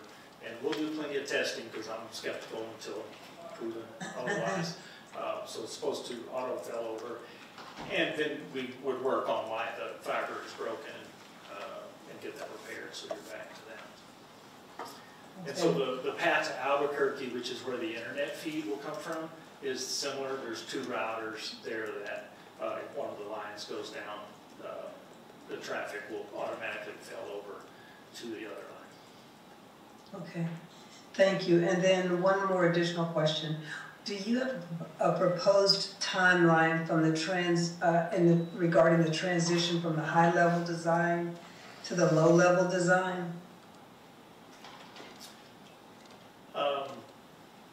We're evaluating it now, and Bonfire's waiting on this, so a couple of weeks is what should be.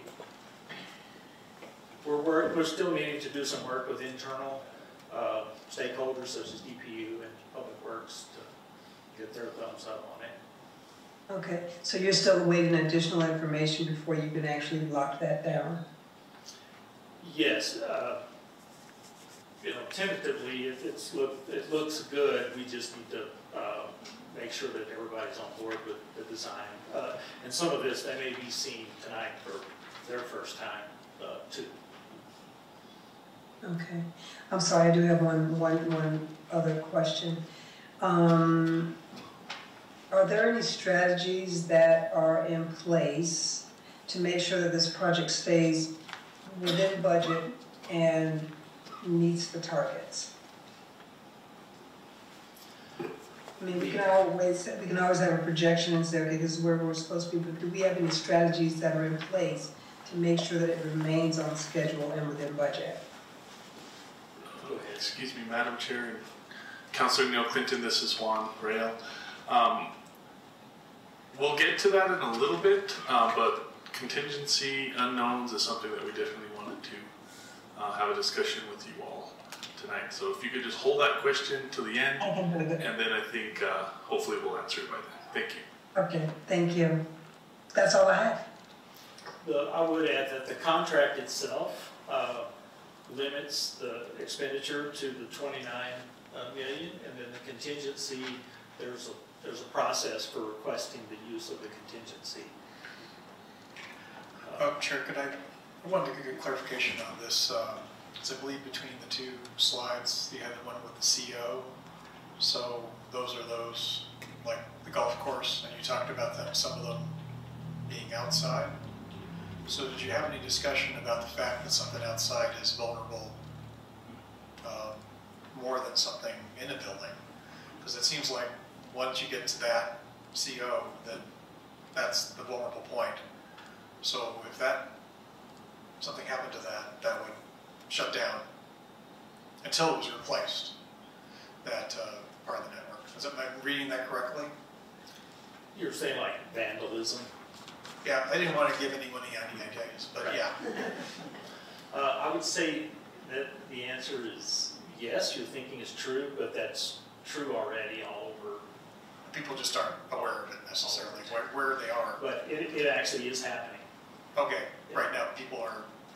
Yes. Yeah, okay. So I didn't need to be careful about the question. Right. Okay, thank you. I mean happening worldwide, not locally.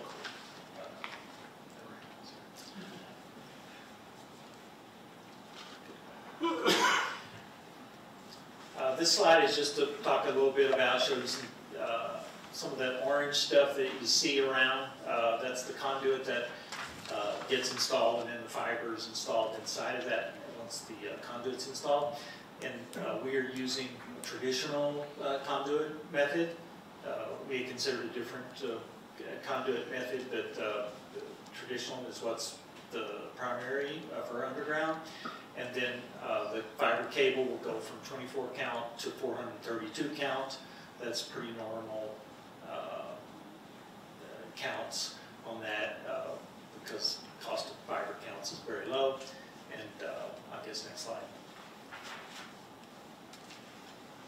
More on the underground. This does talk about the different methods of construction to do underground. Boring, we'll talk a little bit about risk involved with boring that Juan was touching on. Trenching is when you don't care as much about it. You just can like do a plow through the dirt. We won't be doing much trenching in our project. I'm sorry, plow is the one I just described, and trench is with the backhoe.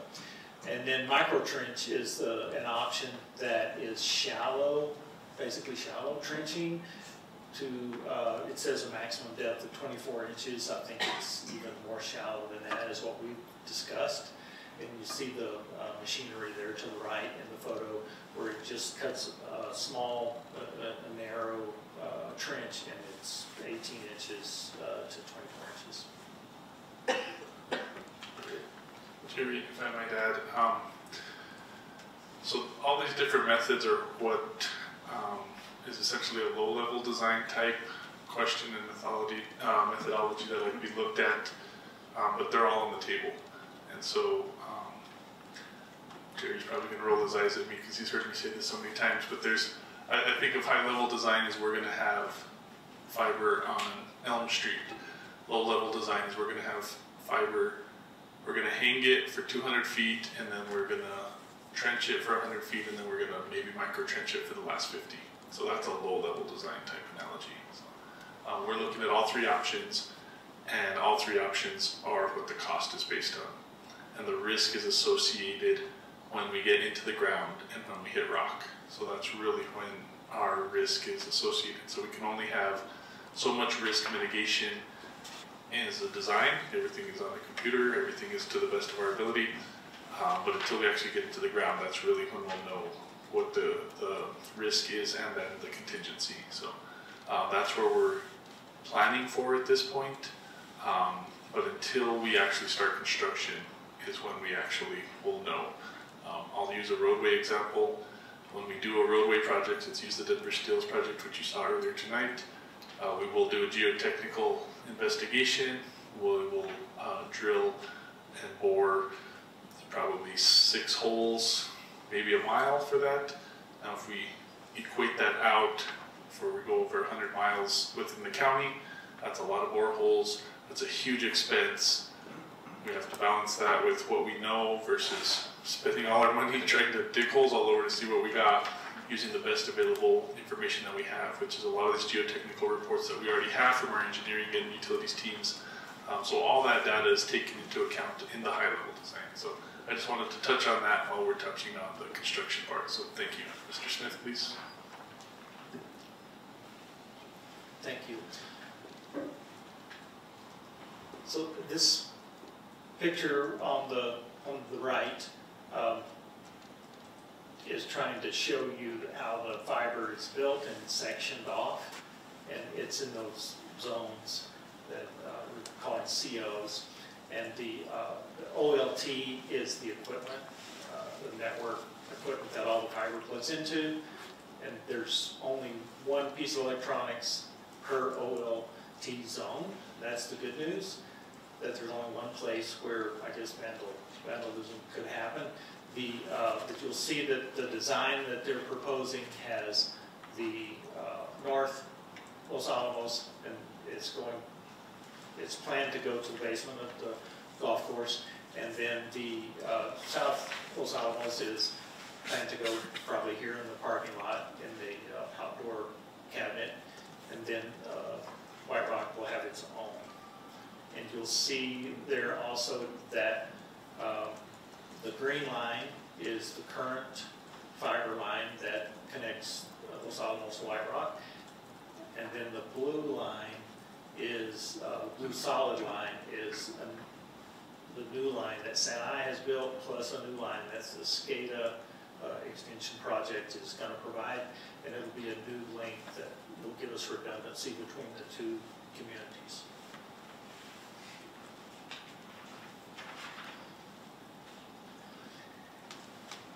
And this slide is called critical path or timeline, and we'll sit here just a second and you'll see all the green, the things that are listed in green. That's the high-level design activity that's happened, and we're up to today. And high-level design is being reviewed internally, and we're continuing to meet with Bonfire to talk about that and revise it just and understand it a little more. And then low-level design will kick off as soon as we give them the thumbs up on low-level design. And low-level design is going to come back to council for you to approve, and that's targeted for March or perhaps April of next year. As soon as low-level design is approved, they're authorized to order materials, and then construction can start sometime after that as soon as materials arrive. The key thing from this is that Bonfire has delivered on time all the things that we had asked them to deliver, and we should be able to move forward and stay on schedule. Key points to kind of wrap up the update with is that the primary deliverable was the updated cost estimate. After learning more about our network and about our county, their cost estimate is right on. We're still on budget. Actually, the engineering and design phase is going to come a little bit under budget. But as Juan mentioned, we wanted to talk about risk and make sure that we're all aware that the high-level design and low-level design do not remove the primary risk, which is the the way that boring and drilling is done, you use a regular bit to go through regular soil, and that's how the project is bid. But there is a price that says per foot. If we run into rock, the cost for that foot goes up, and we don't know where we're going to hit rock. And so there's been some calculations and some assumptions made to try to figure out what is our exposure. But the bottom line is that we will use a lot, if not all, of the contingency if we hit rock 50% of the time. And also key is the last bullet there for that micro trenching is a strategy for avoiding a lot of rock, because you do shallow trenching where you don't hit the rock. You stay upward, the soil's already been loosened for construction, previous construction, and it's a strategy that you use quite a bit, and in our case, it can address a lot of the risk. The other bullet point worth mentioning is, again, is the resilience plan. As I mentioned, there's some resiliency built in to minimize single point of failure within town and between the towns, but the primary plan that will have some cost to it is a second internet feed on separate paths to Albuquerque.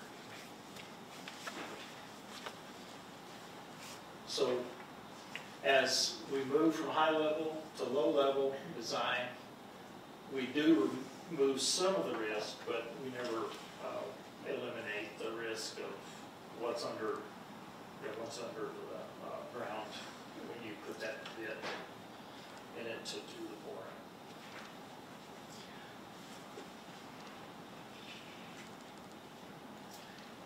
And the update tonight wouldn't be complete without touching on middle mile.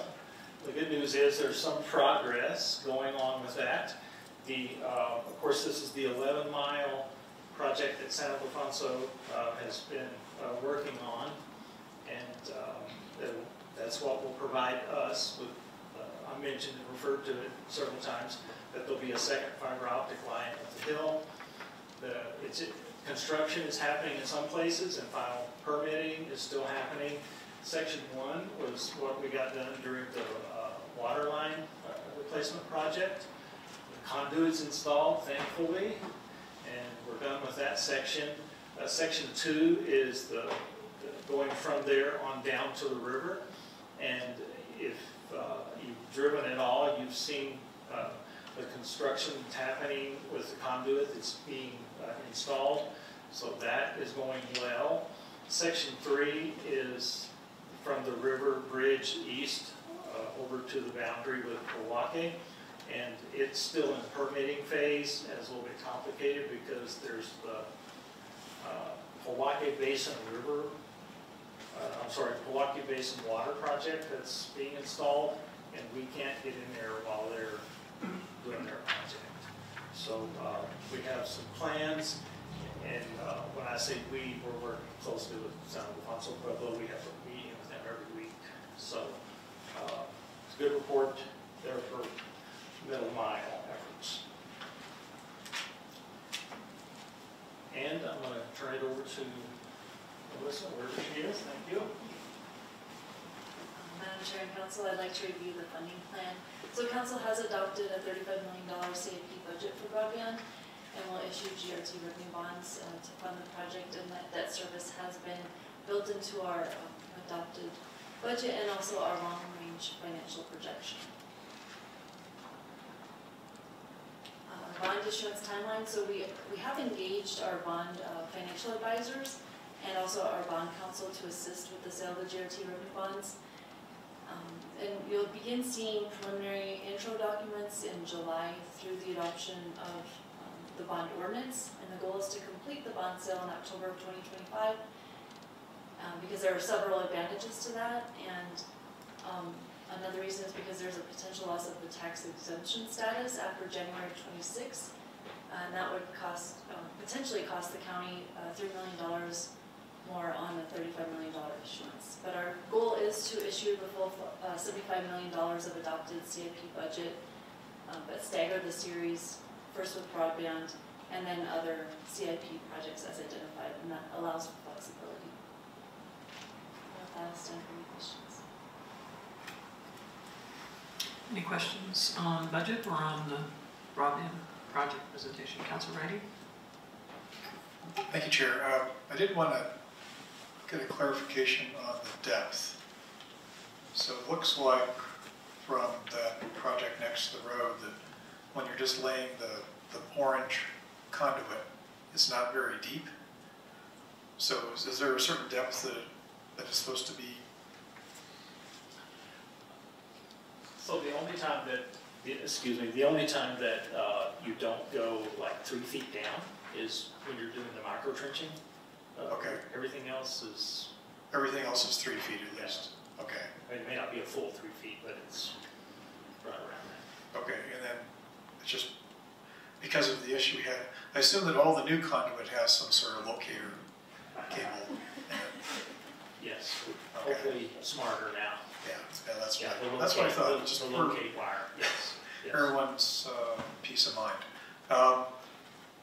I fully appreciate. I mean, I think it makes sense to do the bonding soon, but I just want to say I heard some good news, and who knows what this is going to, if it's true or not, but that the removing municipal bonds tax exempt status was off the table in terms of the balancing the tax cuts.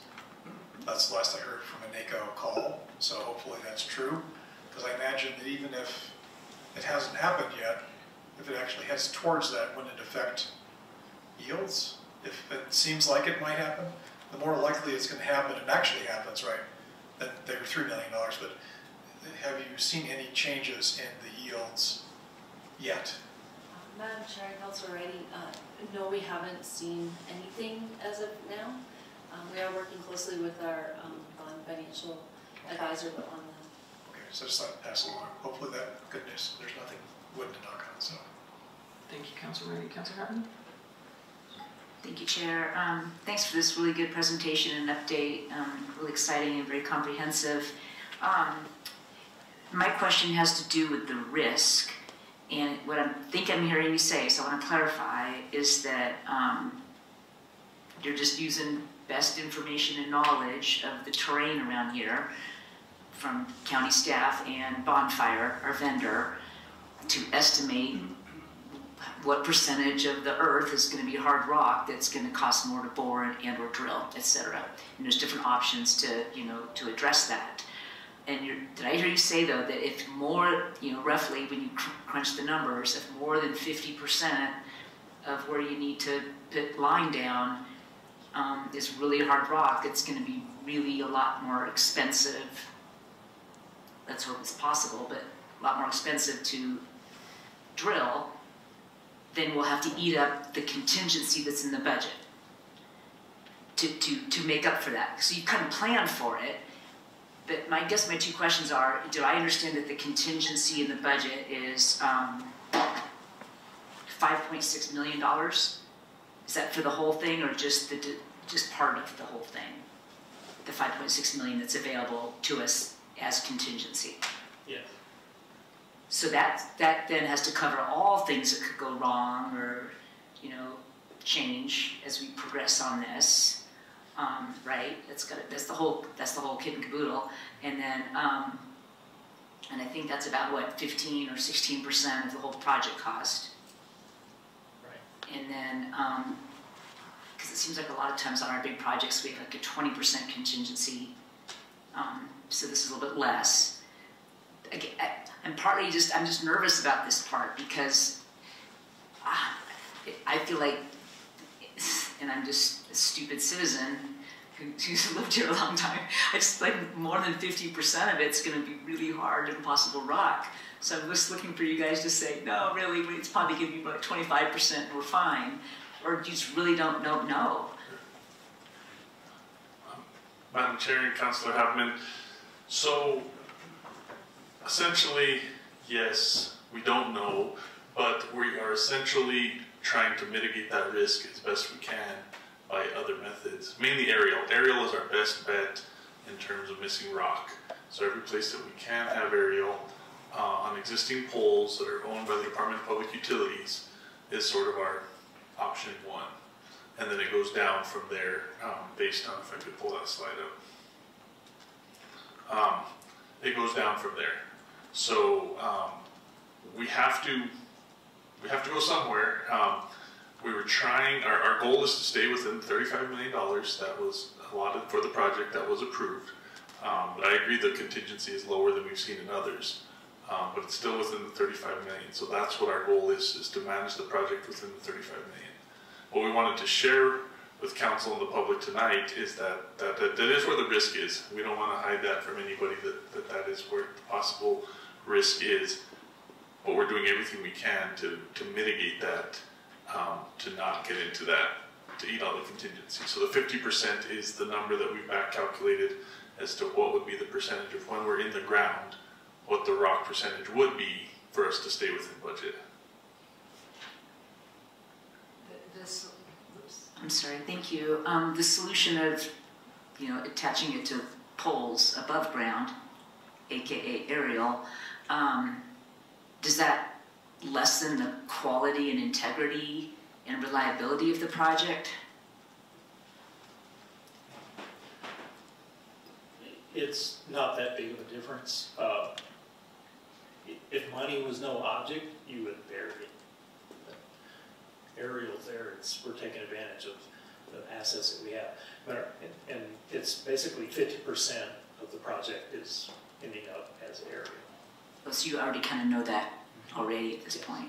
Yeah. Okay. 1,300 poles. If you said that earlier and I missed it, I'm sorry. No, I didn't. Okay. We're still we're still working with DPU to make sure that we can get pole attachment agreements for 1,300 poles. So there's a lot of pieces that are still happening within all of this. But right now, that's what the plan is to maximize the aerial where we can.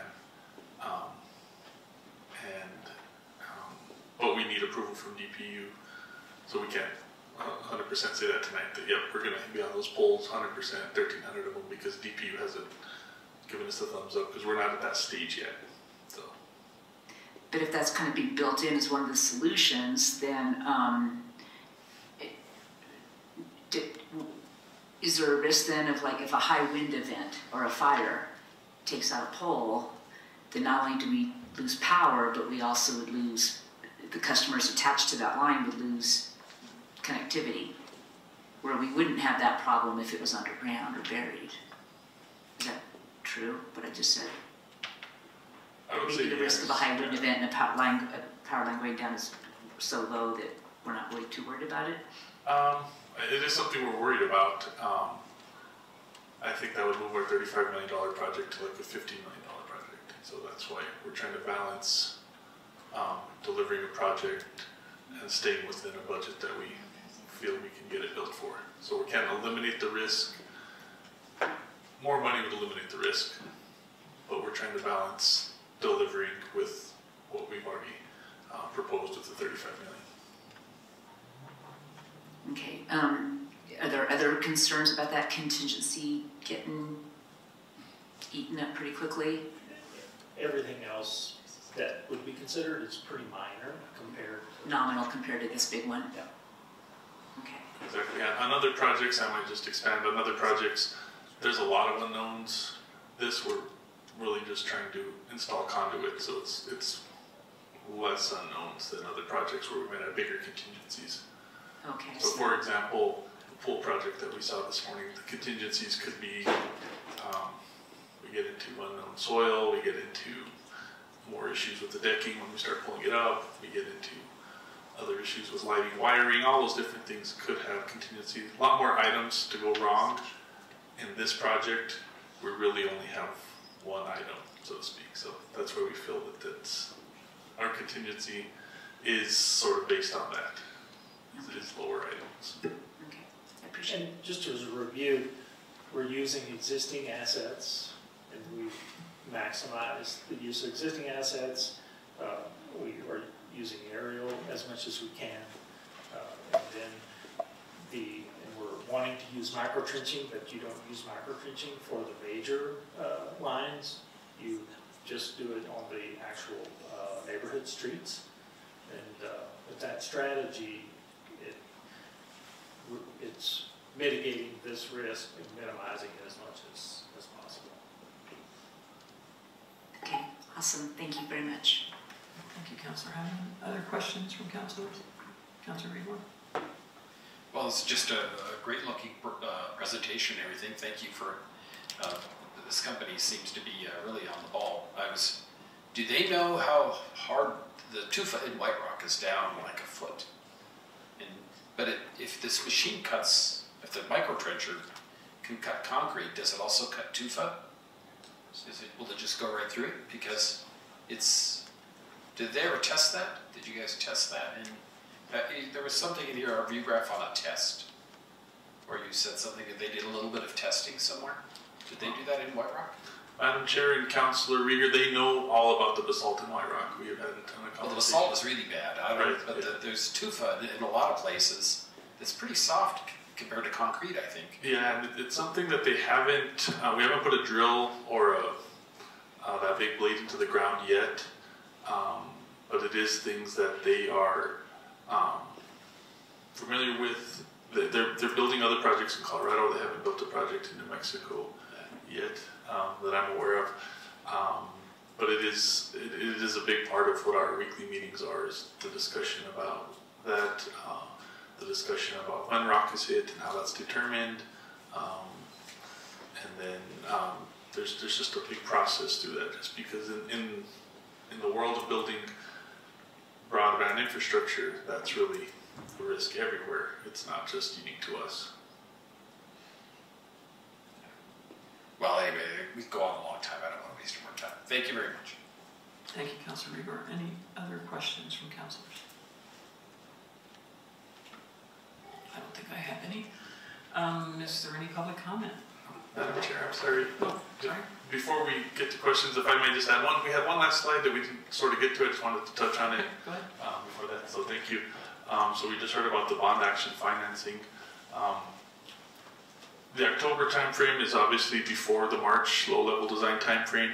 And so one of the discussions that we've been having back and forth with Bonfire is the possibility of approving sections of low-level design prior to that. We feel, as staff, we feel that is our opinion, is that that gets us closer to, without biting off the full low-level design approval request from council, bite-sized pieces, if you would, and then those pieces could then be advanced forward to begin the process of low-level design and ultimately construction first. And then, as Jerry indicated, working our way from the inside out, it would just help speed the process up, but it would also help with the bond financing if council chooses to go with the October timeframe. So just wanted to put that discussion out there. With that, then our presentation is done, so thank you. Okay, then I do have a question for you. So that means we would potentially see a partial low-level design before March of 2026, if we went that direction. Correct. Okay. Yeah, and so that would be a contract amendment, and then that would be essentially, yes, approval prior to March on pieces, not the whole thing. Right. Okay. Thank you. Okay. Public comment.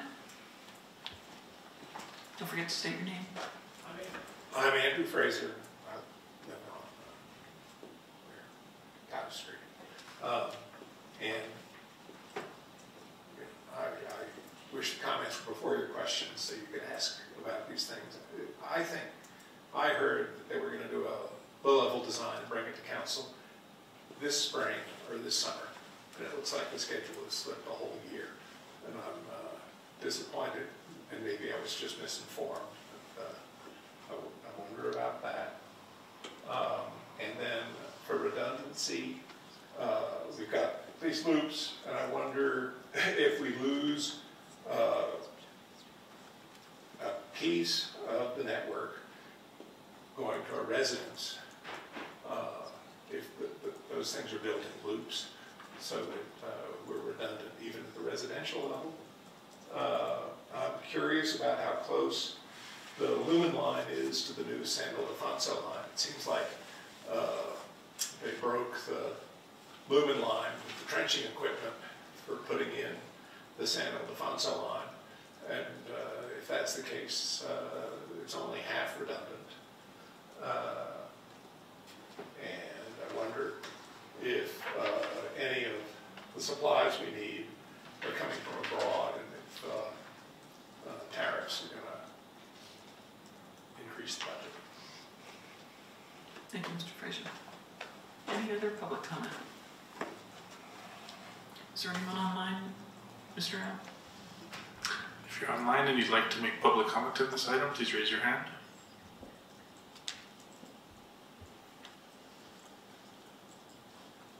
Not seeing any, Chair. Thank you. Yes, Ms. Moran? Madam Chair, Council, I just wanted to say that those comments or the questions we just heard are very relevant, and we're happy to take those back and address them either one-on-one or in future presentations when we bring this back. But thank you for that. Great, thank you. Councilor Ray. Yeah, can you just clarify one thing about the schedule? Go ahead. That might be a quick answer. Sure. So the contract hasn't been changed since you signed it in November, so that was always been the original schedule. Yeah. Thank you. All righty, we are at 8:22 p.m. We're going to take about a 10-minute recess. And again, thank you very much for your presentation, Mr. Smith. Appreciate it.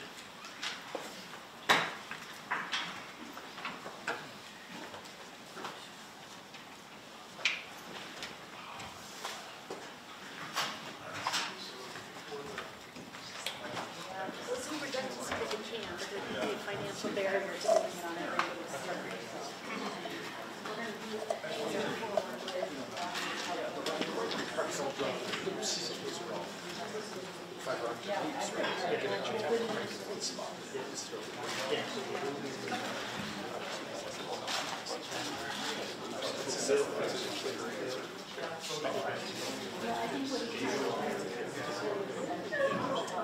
Yes, I saw.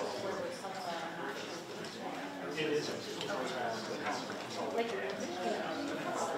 I've really heard the low-level design is complicated this year. I believe you. I mean, I think you probably said high-level design. Yeah, low-level design was always the council sort of check-in point. Yeah, I thought they were going to check in. Yeah, I always thought that they were right. High-level design. Yeah.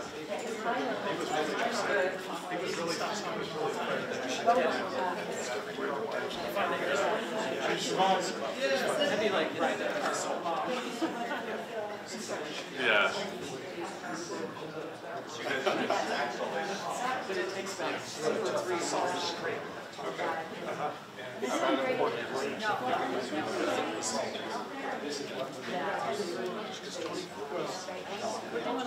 excited about it.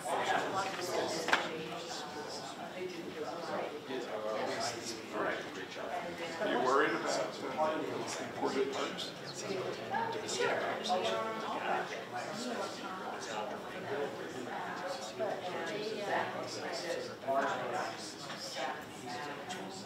We're not as worried about that, that's not, but. No.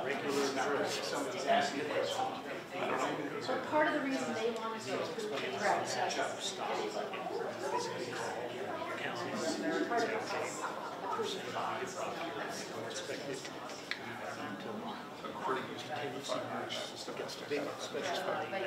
I'm not worried about the what you're doing. Well, they make They're big questions, we don't have all the answers yet, but we're. Okay.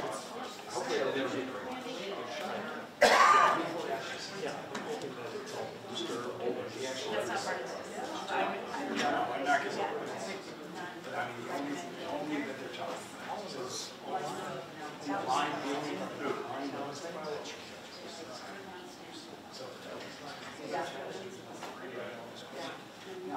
Great, yeah. Everybody's talking about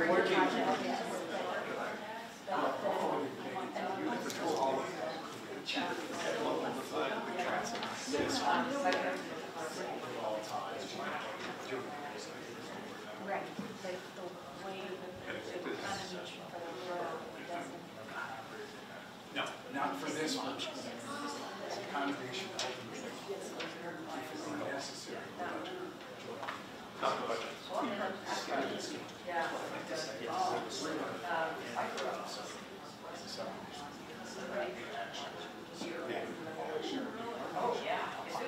Corey, you want to come up and talk? Lightning protections.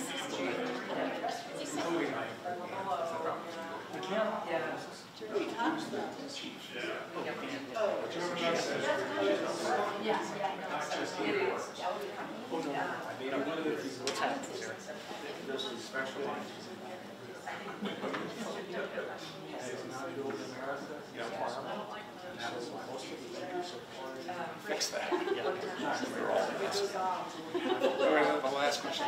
I mean, that's general. Yeah, I understand. But the industry Just ignore it. I was supposed to be alarmed. My TV. We're not going to go off midnight. Unless we have a budget. I had no idea.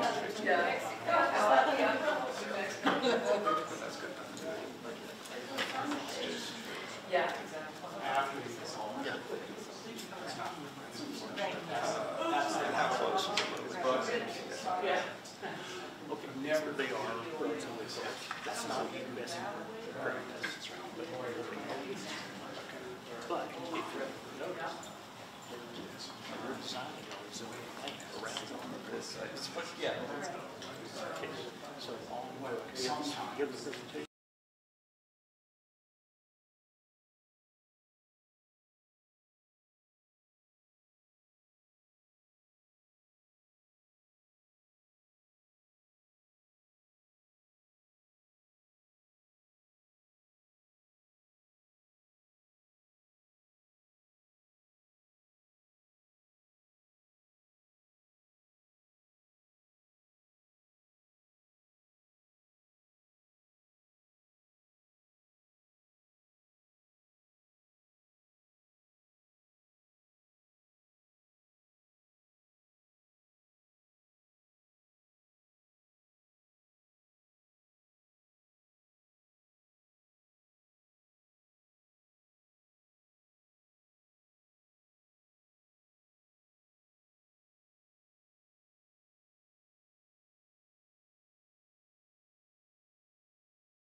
Matt?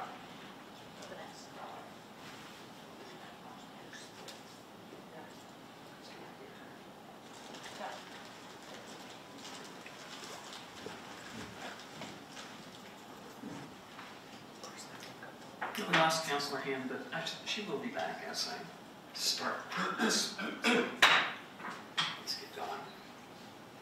All right, we are on item 10D, 20226-25, briefing on future consideration to purchase real property located in the incorporated county of Los Alamos and commonly referred to as the units of Sherwood Village Condominium Number 4, comprised of Lot 5B of the subdivision of Lot 5 of Commercial Parcel A of Sherwood Village Subdivision for a total purchase price of $927,470 plus applicable fees, and for the purpose of realigning Longview Drive. And Councilor Brent, you're going to start, or well, you're not a councilor. That job's too hard for me. Chair, I want to make that statement now. Oh, yes, go ahead, Councilor Reddy. Yeah, thank you, Chair. I just wanted to disclose that I think a lot of people know one of the parties on these agreements, Mr. Gursky, and I also know Mr. Raven, who owns Tech Research, and he had been a campaign supporter of mine, but I don't have any financial or other interests in the project. I just want to disclose that in case there were any concerns about that by council. Thank you, Councilor Reddy. Go ahead, Ms. Loren. Okay, thank you, Madam Chair and Council. I am pleased to be here to present what we're going to ask Council at our next meeting to consider, which is the June 10th meeting. It is a purchase of currently privately owned land in White Rock in the Longview Sherwood Village area. And I'll bring up a map so everyone can see where it is. But the idea behind this is we just want folks to be aware and that we're considering this, so when it comes back next time, it isn't a surprise. But as you can see at the top of the page, I think some of the labels seem to be missing, but at the top of the page is State Route 4, and then the large 31 is White Rock Smiths to orient you and then sort of that diagonal drainage way is the Cañada del Boy. And so what's highlighted in green is one parcel, but 3 ownerships of 3 separate buildings. It's commonly known as 112 Longview Drive, 124 Longview Drive, and 126 Longview Drive. And 112 has 3 suites, so it's divided into condos, which is divided into 1 A, B, and C. So there are 3 separate owners. 112 is A, B, and C is owned by the Handy Family Trust and has a agreement with Mr. Gursky to act as their agent, as sort of like the anticipated owner of the land. Property 124 is owned by M&M Safe Holdings, and that is Matthew Parton, who is the managing member of M&M.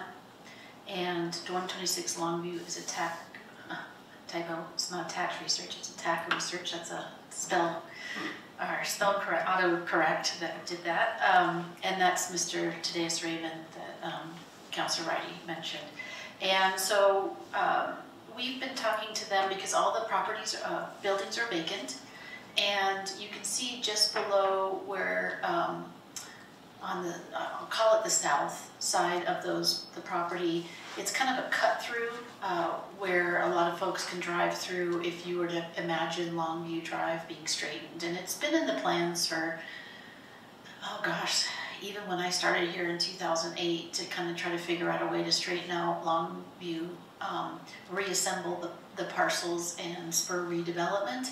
And as we know, Mr. Gursky has Sherwood Rounds Phase 1, which is the where Longview takes a little U-shape, horseshoe shape, and that's already in the works and has been approved for redevelopment. And this, the idea would be that the county is, and this also area has a downtown or town site plan, master plan, that envisioned this straightening out as well as making it kind of the main street of White Rock with you know, hanging baskets and nice decorative light fixtures and bike racks and benches and an area that was a little bit more like a Main Street feel for White Rock, and back to a little bit more what it used to be, but in a modern version.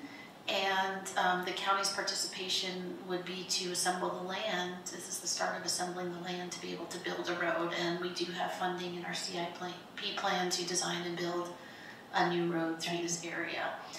It is an HOA, so part of this involves dissolving the HOA so we can become the owner of all of it. The county will demolish the existing vacant buildings, will establish new right-of-way to build this road with on-street parking and bike lanes and trails and things like make it very walkable. There will be some, the land that's kind of up near the Cañada, there'll be some residual land that then will be made back available, and it is the interest of the primary owner, or Mr. Gursky, to purchase that back at the same rate that we are buying the square foot for the land for redevelopment. So it's not the county's intention to do actually any, other than the public amenities and the public road and the utilities associated with that. It's not the county's intention to do any of the additional redevelopment that might be envisioned in terms of buildings or housing or mixed use that are in our master plan. There is a part 2 to this, which is the beehive, which I don't know if I'm looking, that looks like 110, but where the beehive is, we'll be acquiring some right of way there, and probably in exchange for what we've talked to them about is in exchange for rebuilding some of that grassy area at one of the other entrances for their residents. And then there is also, as part of the Mr. Gursky's Phase 1 development, some additional land straightening out on the south side to get the parking and the street fully designed as we move forward. But with that said, this is just all we've attached is the draft purchase and sale agreement. It is, there's 4 parties. There's the purchaser, which is the county, and then there's the 3 different owners, and they collectively own the land. And then one of the first things that has to happen is undoing of the homeowners association that has the common land. But with that, we'll stand for questions. The $927,000 is the assessor's appraised value, not the taxable value that's on the record, and all of the sellers have agreed to sell it to the county for that amount. So with that, we'll happily stand for questions. Thank you, Ms. Laurent. Are there questions from councilors? I have one, Chair. Go ahead, Councilor Neal. What's the timeline for the acquisition of these properties?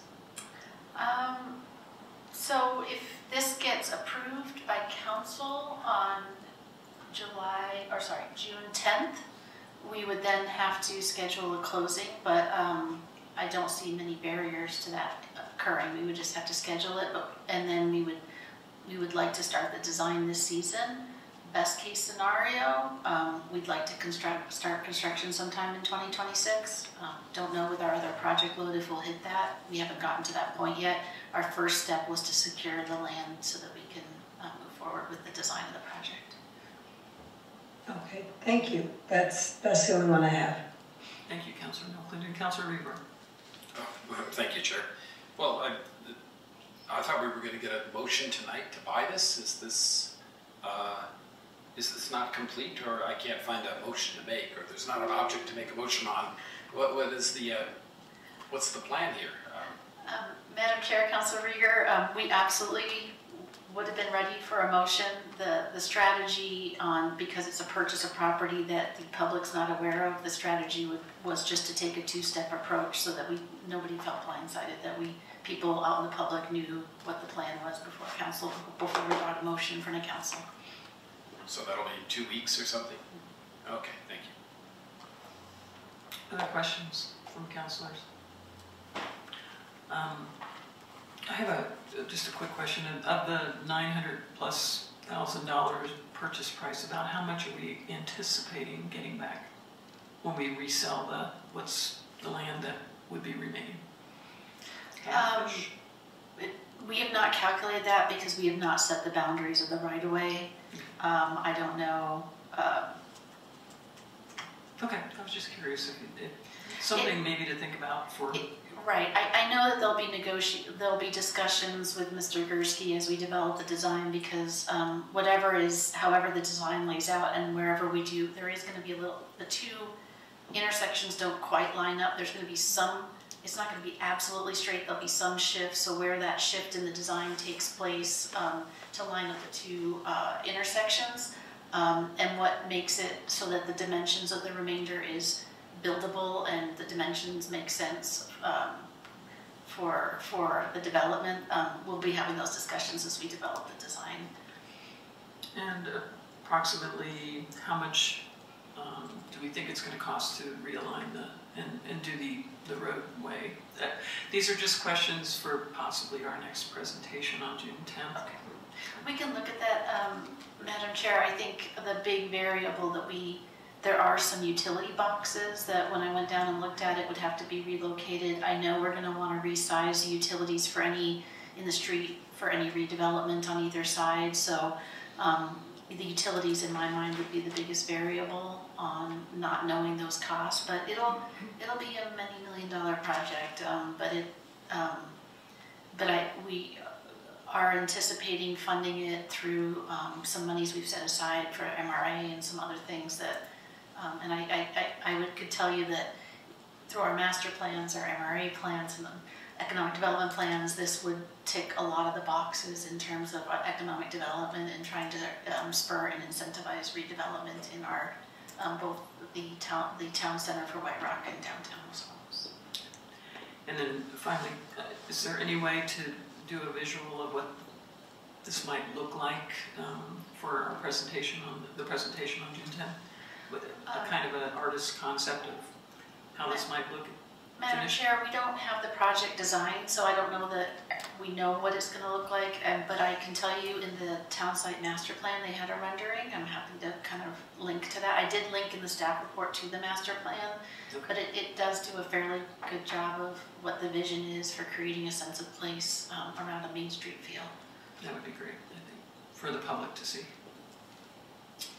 Any other questions that anybody has? Yes, Councilor. I think that's more of a comment. I think you're right about, that's the initial cost. We're not going to get a lot of that back, but this has been so long in planning and discussion, and White Rock really, we know there's lots of issues in White Rock, and this would not solve all of them, but it would be, I think, a good step forward to have this part done, because there was also in the master plan, there was even discussion about what to do with Bonnie View and Canada Way to make it more like attractive place where certainly there's a trail there, you can walk on it, but it kind of lacks, I think, something that would attract visitors, like let's stroll down this road and see what's here kind of thing. So that was, I think, what also in that White Rock Town Center plan really had some great information in it about the whole area. And so this was, I think, just the first step. And I think it's also worth noting that there are no existing businesses impacted by this. So there are some businesses there, and we're not impacting any of them. So I think that might be a question that the public might have, not knowing exactly what we're talking about. So that's good to get that. I think they have as much as possible, but I just, I'm pretty excited that we were actually going to do something for White Rock, because I know it's been long in the works. Thank you. Yeah, I would just say minor impact potentially to Beehive, but that is something that we're going to try to accommodate. Correct. Okay. Any other comments or questions? I do like this two-step approach, presenting this and giving the public a chance to take a look at it and see what we're planning. And on the tickler, you'll see that we're bringing it back on June 10th. Alrighty, we're going to move on to council business. Oh, I guess, are there any public comments on that item? Yeah, probably not. Anybody online?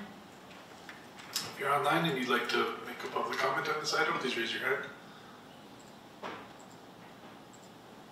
Not seeing any, Chair. All right, hopefully we'll get some public comments prior to June 10th.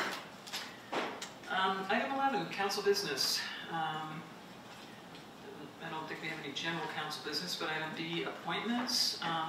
Number 1-20042-25, board/commission appointments, Board of Public Utilities. Susie, you want to lead us off on this one? Or Councilor Hammond, sorry.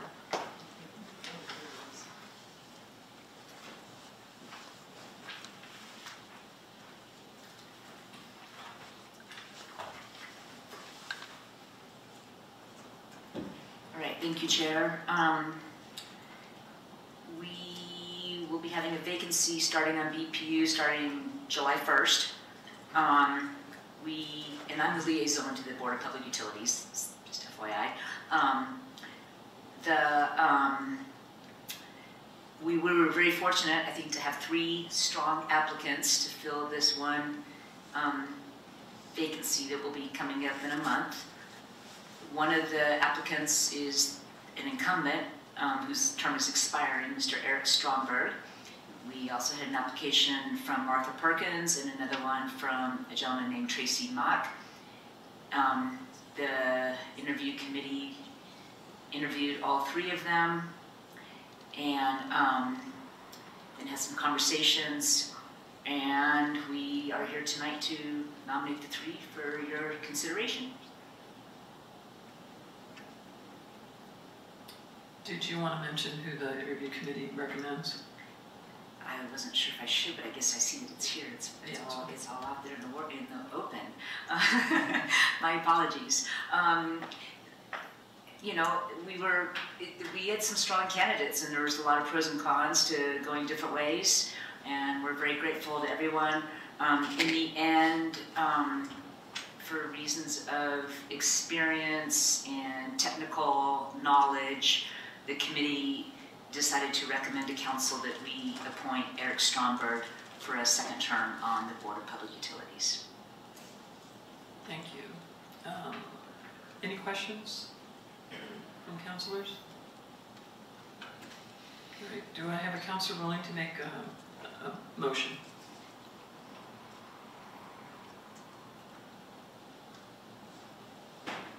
Go ahead, Councilor Hammond, if you want.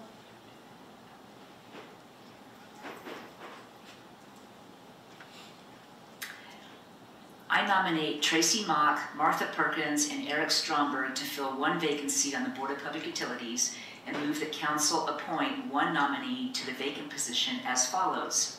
By roll call vote, councilors vote for 1 nominee, and the nominee with the highest total of 4 or more votes will be appointed to fill the term for position UT5 beginning July 1st, 2025 and ending June 30th, 2030. Thank you. Councilor Hammond, is there a second? Second. All right, we have a motion from Councilor Hammond and a second from Councilor Wrighty. You all know what you need to do, only 1 name when you're called. So pick from one of the 3 applicants. We go ahead and do the roll call. Councilor Wrighty. Stromberg. Councilor Hand. Stromberg. Councilor Herman. Stromberg. Councilor Haberman. Eric Stromberg. Councilor Rigord. Stromberg. Councilor Neil Clinton. Stromberg. And Councilor Cole. Eric Stromberg. Okay, Eric Stromberg by 7 votes. All right. Let the record show that Eric Stromberg was voted unanimously to fill the open BPU vacancy starting July 1. And I appreciate the other 2 applicants, if they happen to be listening, for applying, and I hope they'll keep up their interest in this committee and or other committees in the future.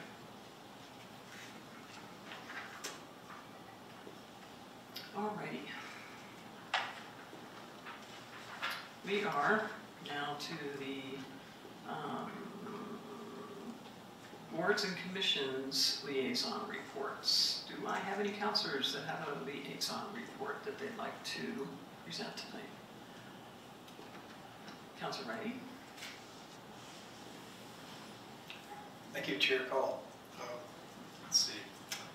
So there was one meeting of the Inclusivity Task Force on May 7th. There was a very interesting presentation by Albert Gomez, who is the Veterans Affairs person in Santa Fe. And he talked about a lot of different issues and some resources that were available from the Veterans Administration.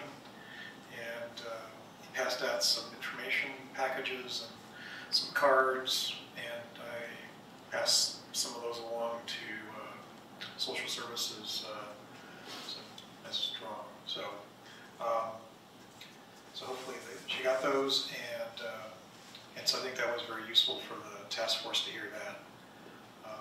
I know this is technically not board commission, but I just wanted to mention, because we're going to maybe talk about it later, but May 8th, the federal work group met, and we talked about NACO resolutions. So I think there was a posting issue with the package this week, so we'll have those in 2 weeks for everyone to take a look at.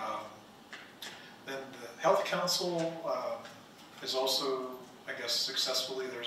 There's more people interested in joining the Health Council, so I think we're still going to be not substantially under, but under the limit. There's 15 people that can be on it. So we had one interview. There's 2 more next week, and I think we're working on something. Since I'll be gone, I'll be able to review the recording, and then we'll have the notes from all 3 of us for that. And that might be ready for 2 weeks from now. Also, it's just something else that might be on the coming up for the tickler. And then yesterday there was a new effort called Launch, Los Alamos Uniting for Community Health. There's a whole bunch of community partners, so there's our social services division, plus the Community Foundation is kind of umbrella organizing it. They have a grant, and there's public schools, there's a lot of nonprofits that are involved. And one of the things they're trying to focus on is getting 1,000 community members trained in mental health, kind of first aid, understanding what to do if you see somebody that's struggling, and kind of questions to ask, or how to interact with them, and then how to connect them with some resources.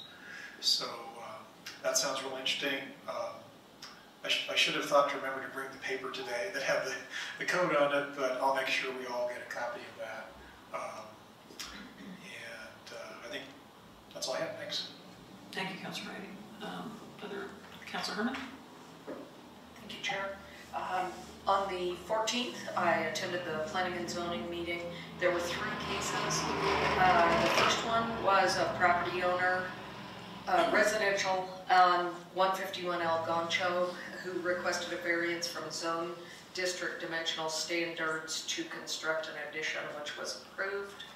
The second one was the Unitarian Church requested a variance from the Los Alamos Development Code for an accessory structure.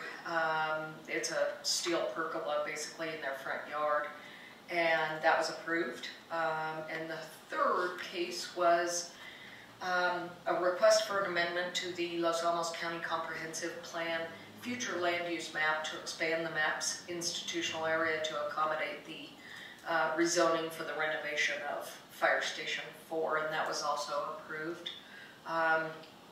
Also went to the Environmental Sustainability Board meeting on the 15th of May, and they have one board position open and one more coming up in another month. So we also heard a really interesting presentation from Gary Goddard, who is running the airport, about the county energy management program proposal and possibly even a net zero airport. So that was really interesting what he's doing. He did an energy audit on this building and found a number of opportunities that are already fixed or have scheduled work orders. And he's possibly doing other buildings, maybe the PCS building next. So so that was really interesting. The single-use plastics group met with Las Cruces to chat about how they implemented theirs, and I believe they're going to be talking with Santa Fe about that as well soon. 2 new EV stations coming to the parking lot here, and an install RFP should go out soon. And the fleet conversion plan is moving along, so, and that is it. Thank you, Councilor Herman. Other reports from any councilors? All right, let's move on to item G, approval of councilor expenses. Do we have, I'm sorry, I'm jumped way down. County manager's report. Madam Chair, Council, primarily April was the big news was budget hearing, so I wasn't going to necessarily highlight anything from there, but I do want to answer or respond to some of the public comment we heard at the beginning of the meeting. And just want to, just for the benefit of the public, I just want, the barriers are borrowed from the Department of Transportation, and so it wasn't our intention to put anything shabby or unattractive in our downtown. We are going to do some trying to embellish them for this season, and we are working to incorporate into our Trinity Drive project the bollards. We don't know the timing of that, and we'll do our best to not have to be in the situation next year or look for a different solution next year if it is temporary, but just want to, convey to everybody that, we really just wanted to put safety first for these summer concerts, and it's not just about an act of terrorism, it's also about a distracted driving or something, or someone who's driving who has a medical instance, or, there's a lot of circumstances that can cause a very unfortunate occurrence that we just don't want to see happen. Really what prompted staff looking at this and planning was in January, the New Year's Eve New Orleans event that where a car drove past barriers and into the crowd. So with that said, I just want to answer. And then I want to invite Mr. Styron up to just talk a little bit about something people might not be aware of that we're working on, primarily because it's low dollar, it didn't come to council to approve. We're going to do some press releases on, but I'll turn it over to Mr. Styron. Thank you, Manager and Council and Chair. Again, on safety, we've noticed over the years that we have a significant risk around lightning, especially during our summer concerts, and extreme weather is becoming a bigger part of our life, whether it's extreme heat or extreme cold. With that in mind, we've invested in a weather station that also provides warnings to our public. So we've invested in 5 units. 2 of them are formal weather stations. One is located in Overlook and one is up at North Mesa. And then we have 3 of the substations, the warning stations. One's at Ashley Pond, one's at the golf course, and one's at the splash pad in White Rock. These are prime targets for people to be out and about away from structures in the event that we have a sudden storm come up and lightning is an issue. It reads, 2 of them read real-time weather for our community and provide notice. The big thing for the community is during normal operating hours when we have an event and something happens, they're going to hear a siren, a real loud siren. If you've ever lived anywhere that had tornado warnings, we're going to have those here in the event of lightning. It gives a blast warning, there's a light that comes on, and then we're working on the messaging, something along the lines of, for lightning, lightning cells within your area, please seek shelter at this time. The light stays on through the entire session, and then when in the all clear, typically about 30 minutes, we get an all clear signal and we can reconvene. And the units are actually up. We're doing a little testing today. We've got a press release to go out, so these will be operational. It does allow us the opportunity that only when crowds are present to operate these, so you're not going to hear one of these at 3 o'clock in the morning unless you guys decide to tell us that. But we can do it during normal operations or when we have a large crowd there that we want to continue to take care of and try to mitigate any risk. We didn't have that at the ball fields. It was relying on coaches. We did it at summer concerts. It was all dependent on 4 people looking at weather apps going, yep, that one mine went off, did yours go off, where's yours pinging at?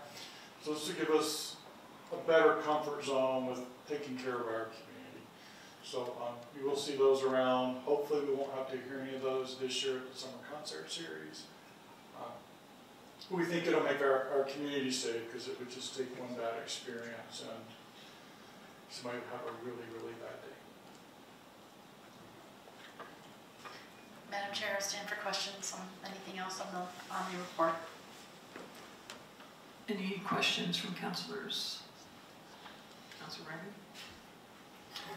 Thank you, Chair. So I like the reefer report, but maybe this is something to think about, that's dashboard or webpage. So we've had sometimes a list of projects. Of course, they're not county projects generally, but so there's also county projects too that people might be interested in. I know on the map feature that you can navigate and you can say, show me near my address what's going on. I don't think a lot of people are aware of that, or going to our webpage, looking at their address and seeing what's there. So I was just thinking about, is there going to be some way to better advertise, some of the projects, whether county or development projects, as particularly the planning department, because that's something that I always ask them about. What's going on with these projects? I think a lot of people might be curious about the status. I mean, there's generally maybe no change over a course of a month, but maybe that's something that could be instituted so that we would have some more public information on development projects. I think there are a number that will be coming forward, and we'll see some progress. And I just thought that might be something to consider. So thank you. Madam Chair, Councilor Brady, it's interesting you brought that up today, because with our PIO staff, we were just talking about maybe using that as what near me feature and moving it to the Visit Los Alamos page and maybe tying it to our business directory to help people find businesses in town, because we have such low usage of that. And I think there is the ability to, especially with construction zones or things, to add that layer of what's constructions near me is one of the options. Depending on the size of the project and the relationship the county has to the project, we certainly are willing to share what we know, but it does, I will just say, confuse the public sometimes when it creates an expectation that we're running the project or have always all the knowledge, and sometimes it's a partial knowledge, sometimes it's just an update that then doesn't come to fruition. I think the Hill Apartments is a good example, where we were told for several years, in a month or two we'll be open, right? So it's not very satisfying when we can't sort of stand behind the information, but I understand the point you're making about trying to differentiate, but for us it would be important to differentiate between, hey, we're sharing what we know on someone else's project versus these are the projects that we're taking ownership with and have some sort of say in. And some of the private ones, when we have a development agreement, there are some metrics that we would know, and those are a little bit more, I think, easier for us to kind of track a little bit, but I appreciate the comment, thank you. Other questions? I do have one. So regarding the lightning notifications, there was a request. We chatted about it with our public schools representatives in UNMLA, and the one other place where we do have large gatherings is Sullivan Field, and there was a question about whether there could be some way to, because that's within a certain distance of Ashley Pond, a way to broadcast from that one to Sullivan Field if there is a lightning alert.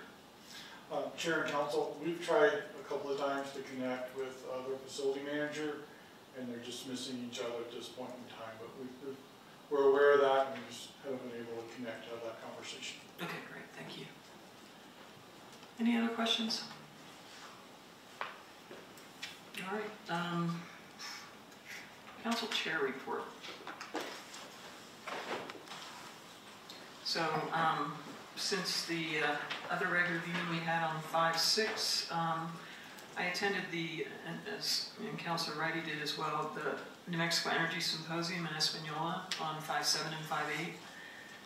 I was gonna hit some highlights, but actually I have like several pages of notes from that. So if you are interested, get in touch with me and I can make those notes available to use specifically, or I will try to get to it in my spare time and send it out to counselors. Lots of interesting topics, I just want to say. I attended the Boards and Commissions lunch meeting on May 8th and also a meeting with the federal working group that Councilor Reddy mentioned. There was a special county council meeting with San Alfonso Pueblo on 5/9. And Councilor Hand's giving me her froggy throat. It was due to an elder's death. There was only 3 San Alfonso councilors that were able to attend, but we did have some really good conversations about energy, infrastructure, road safety, including the road condition between the truck route and White Rock.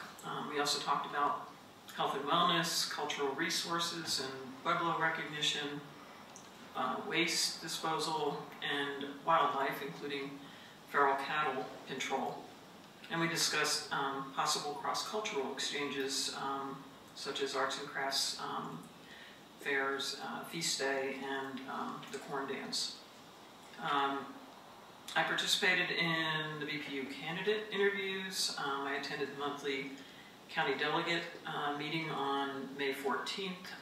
Most of the discussion was about potential impacts of the budget reconciliation bill. I attended the NACO West regional meeting on 5/15 and also gave the Older Americans Month proclamation at the White Rock Senior Center. And then finally, I read the mental health awareness proclamation at the launch meeting in Sala yesterday. And that's it for my report.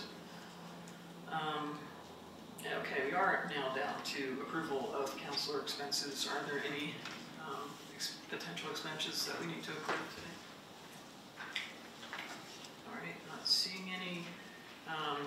Preview of upcoming agenda items. I mentioned the Longview purchase that we discussed tonight. That'll come back on the June 10th agenda. The tickler report was attached to the agenda. Does anybody want to highlight anything coming up? Councilor Reagan? Yeah, just, I guess reiterating, just to make sure that NACO proposal is true on June 10th. I think in the July, which is covered on this one, I don't think, there was maybe some discussion about the Canyon Rim Trail Phase 4, as it's called. And then I also wanted to, I guess, ask to pencil in that we would have another follow-up from the local and small business working group in July at the work session. So I think we'll have had completed majority of our information gathering by then. So we should be able to have a discussion about what we found out and what it is we might want to do. All right, put those on there. Make sure they're on there. Anything else? All righty, we're down to councilor comments. Any final comments from any councilors? All right, we are adjourned unless somebody wants to object. All right, we're adjourned.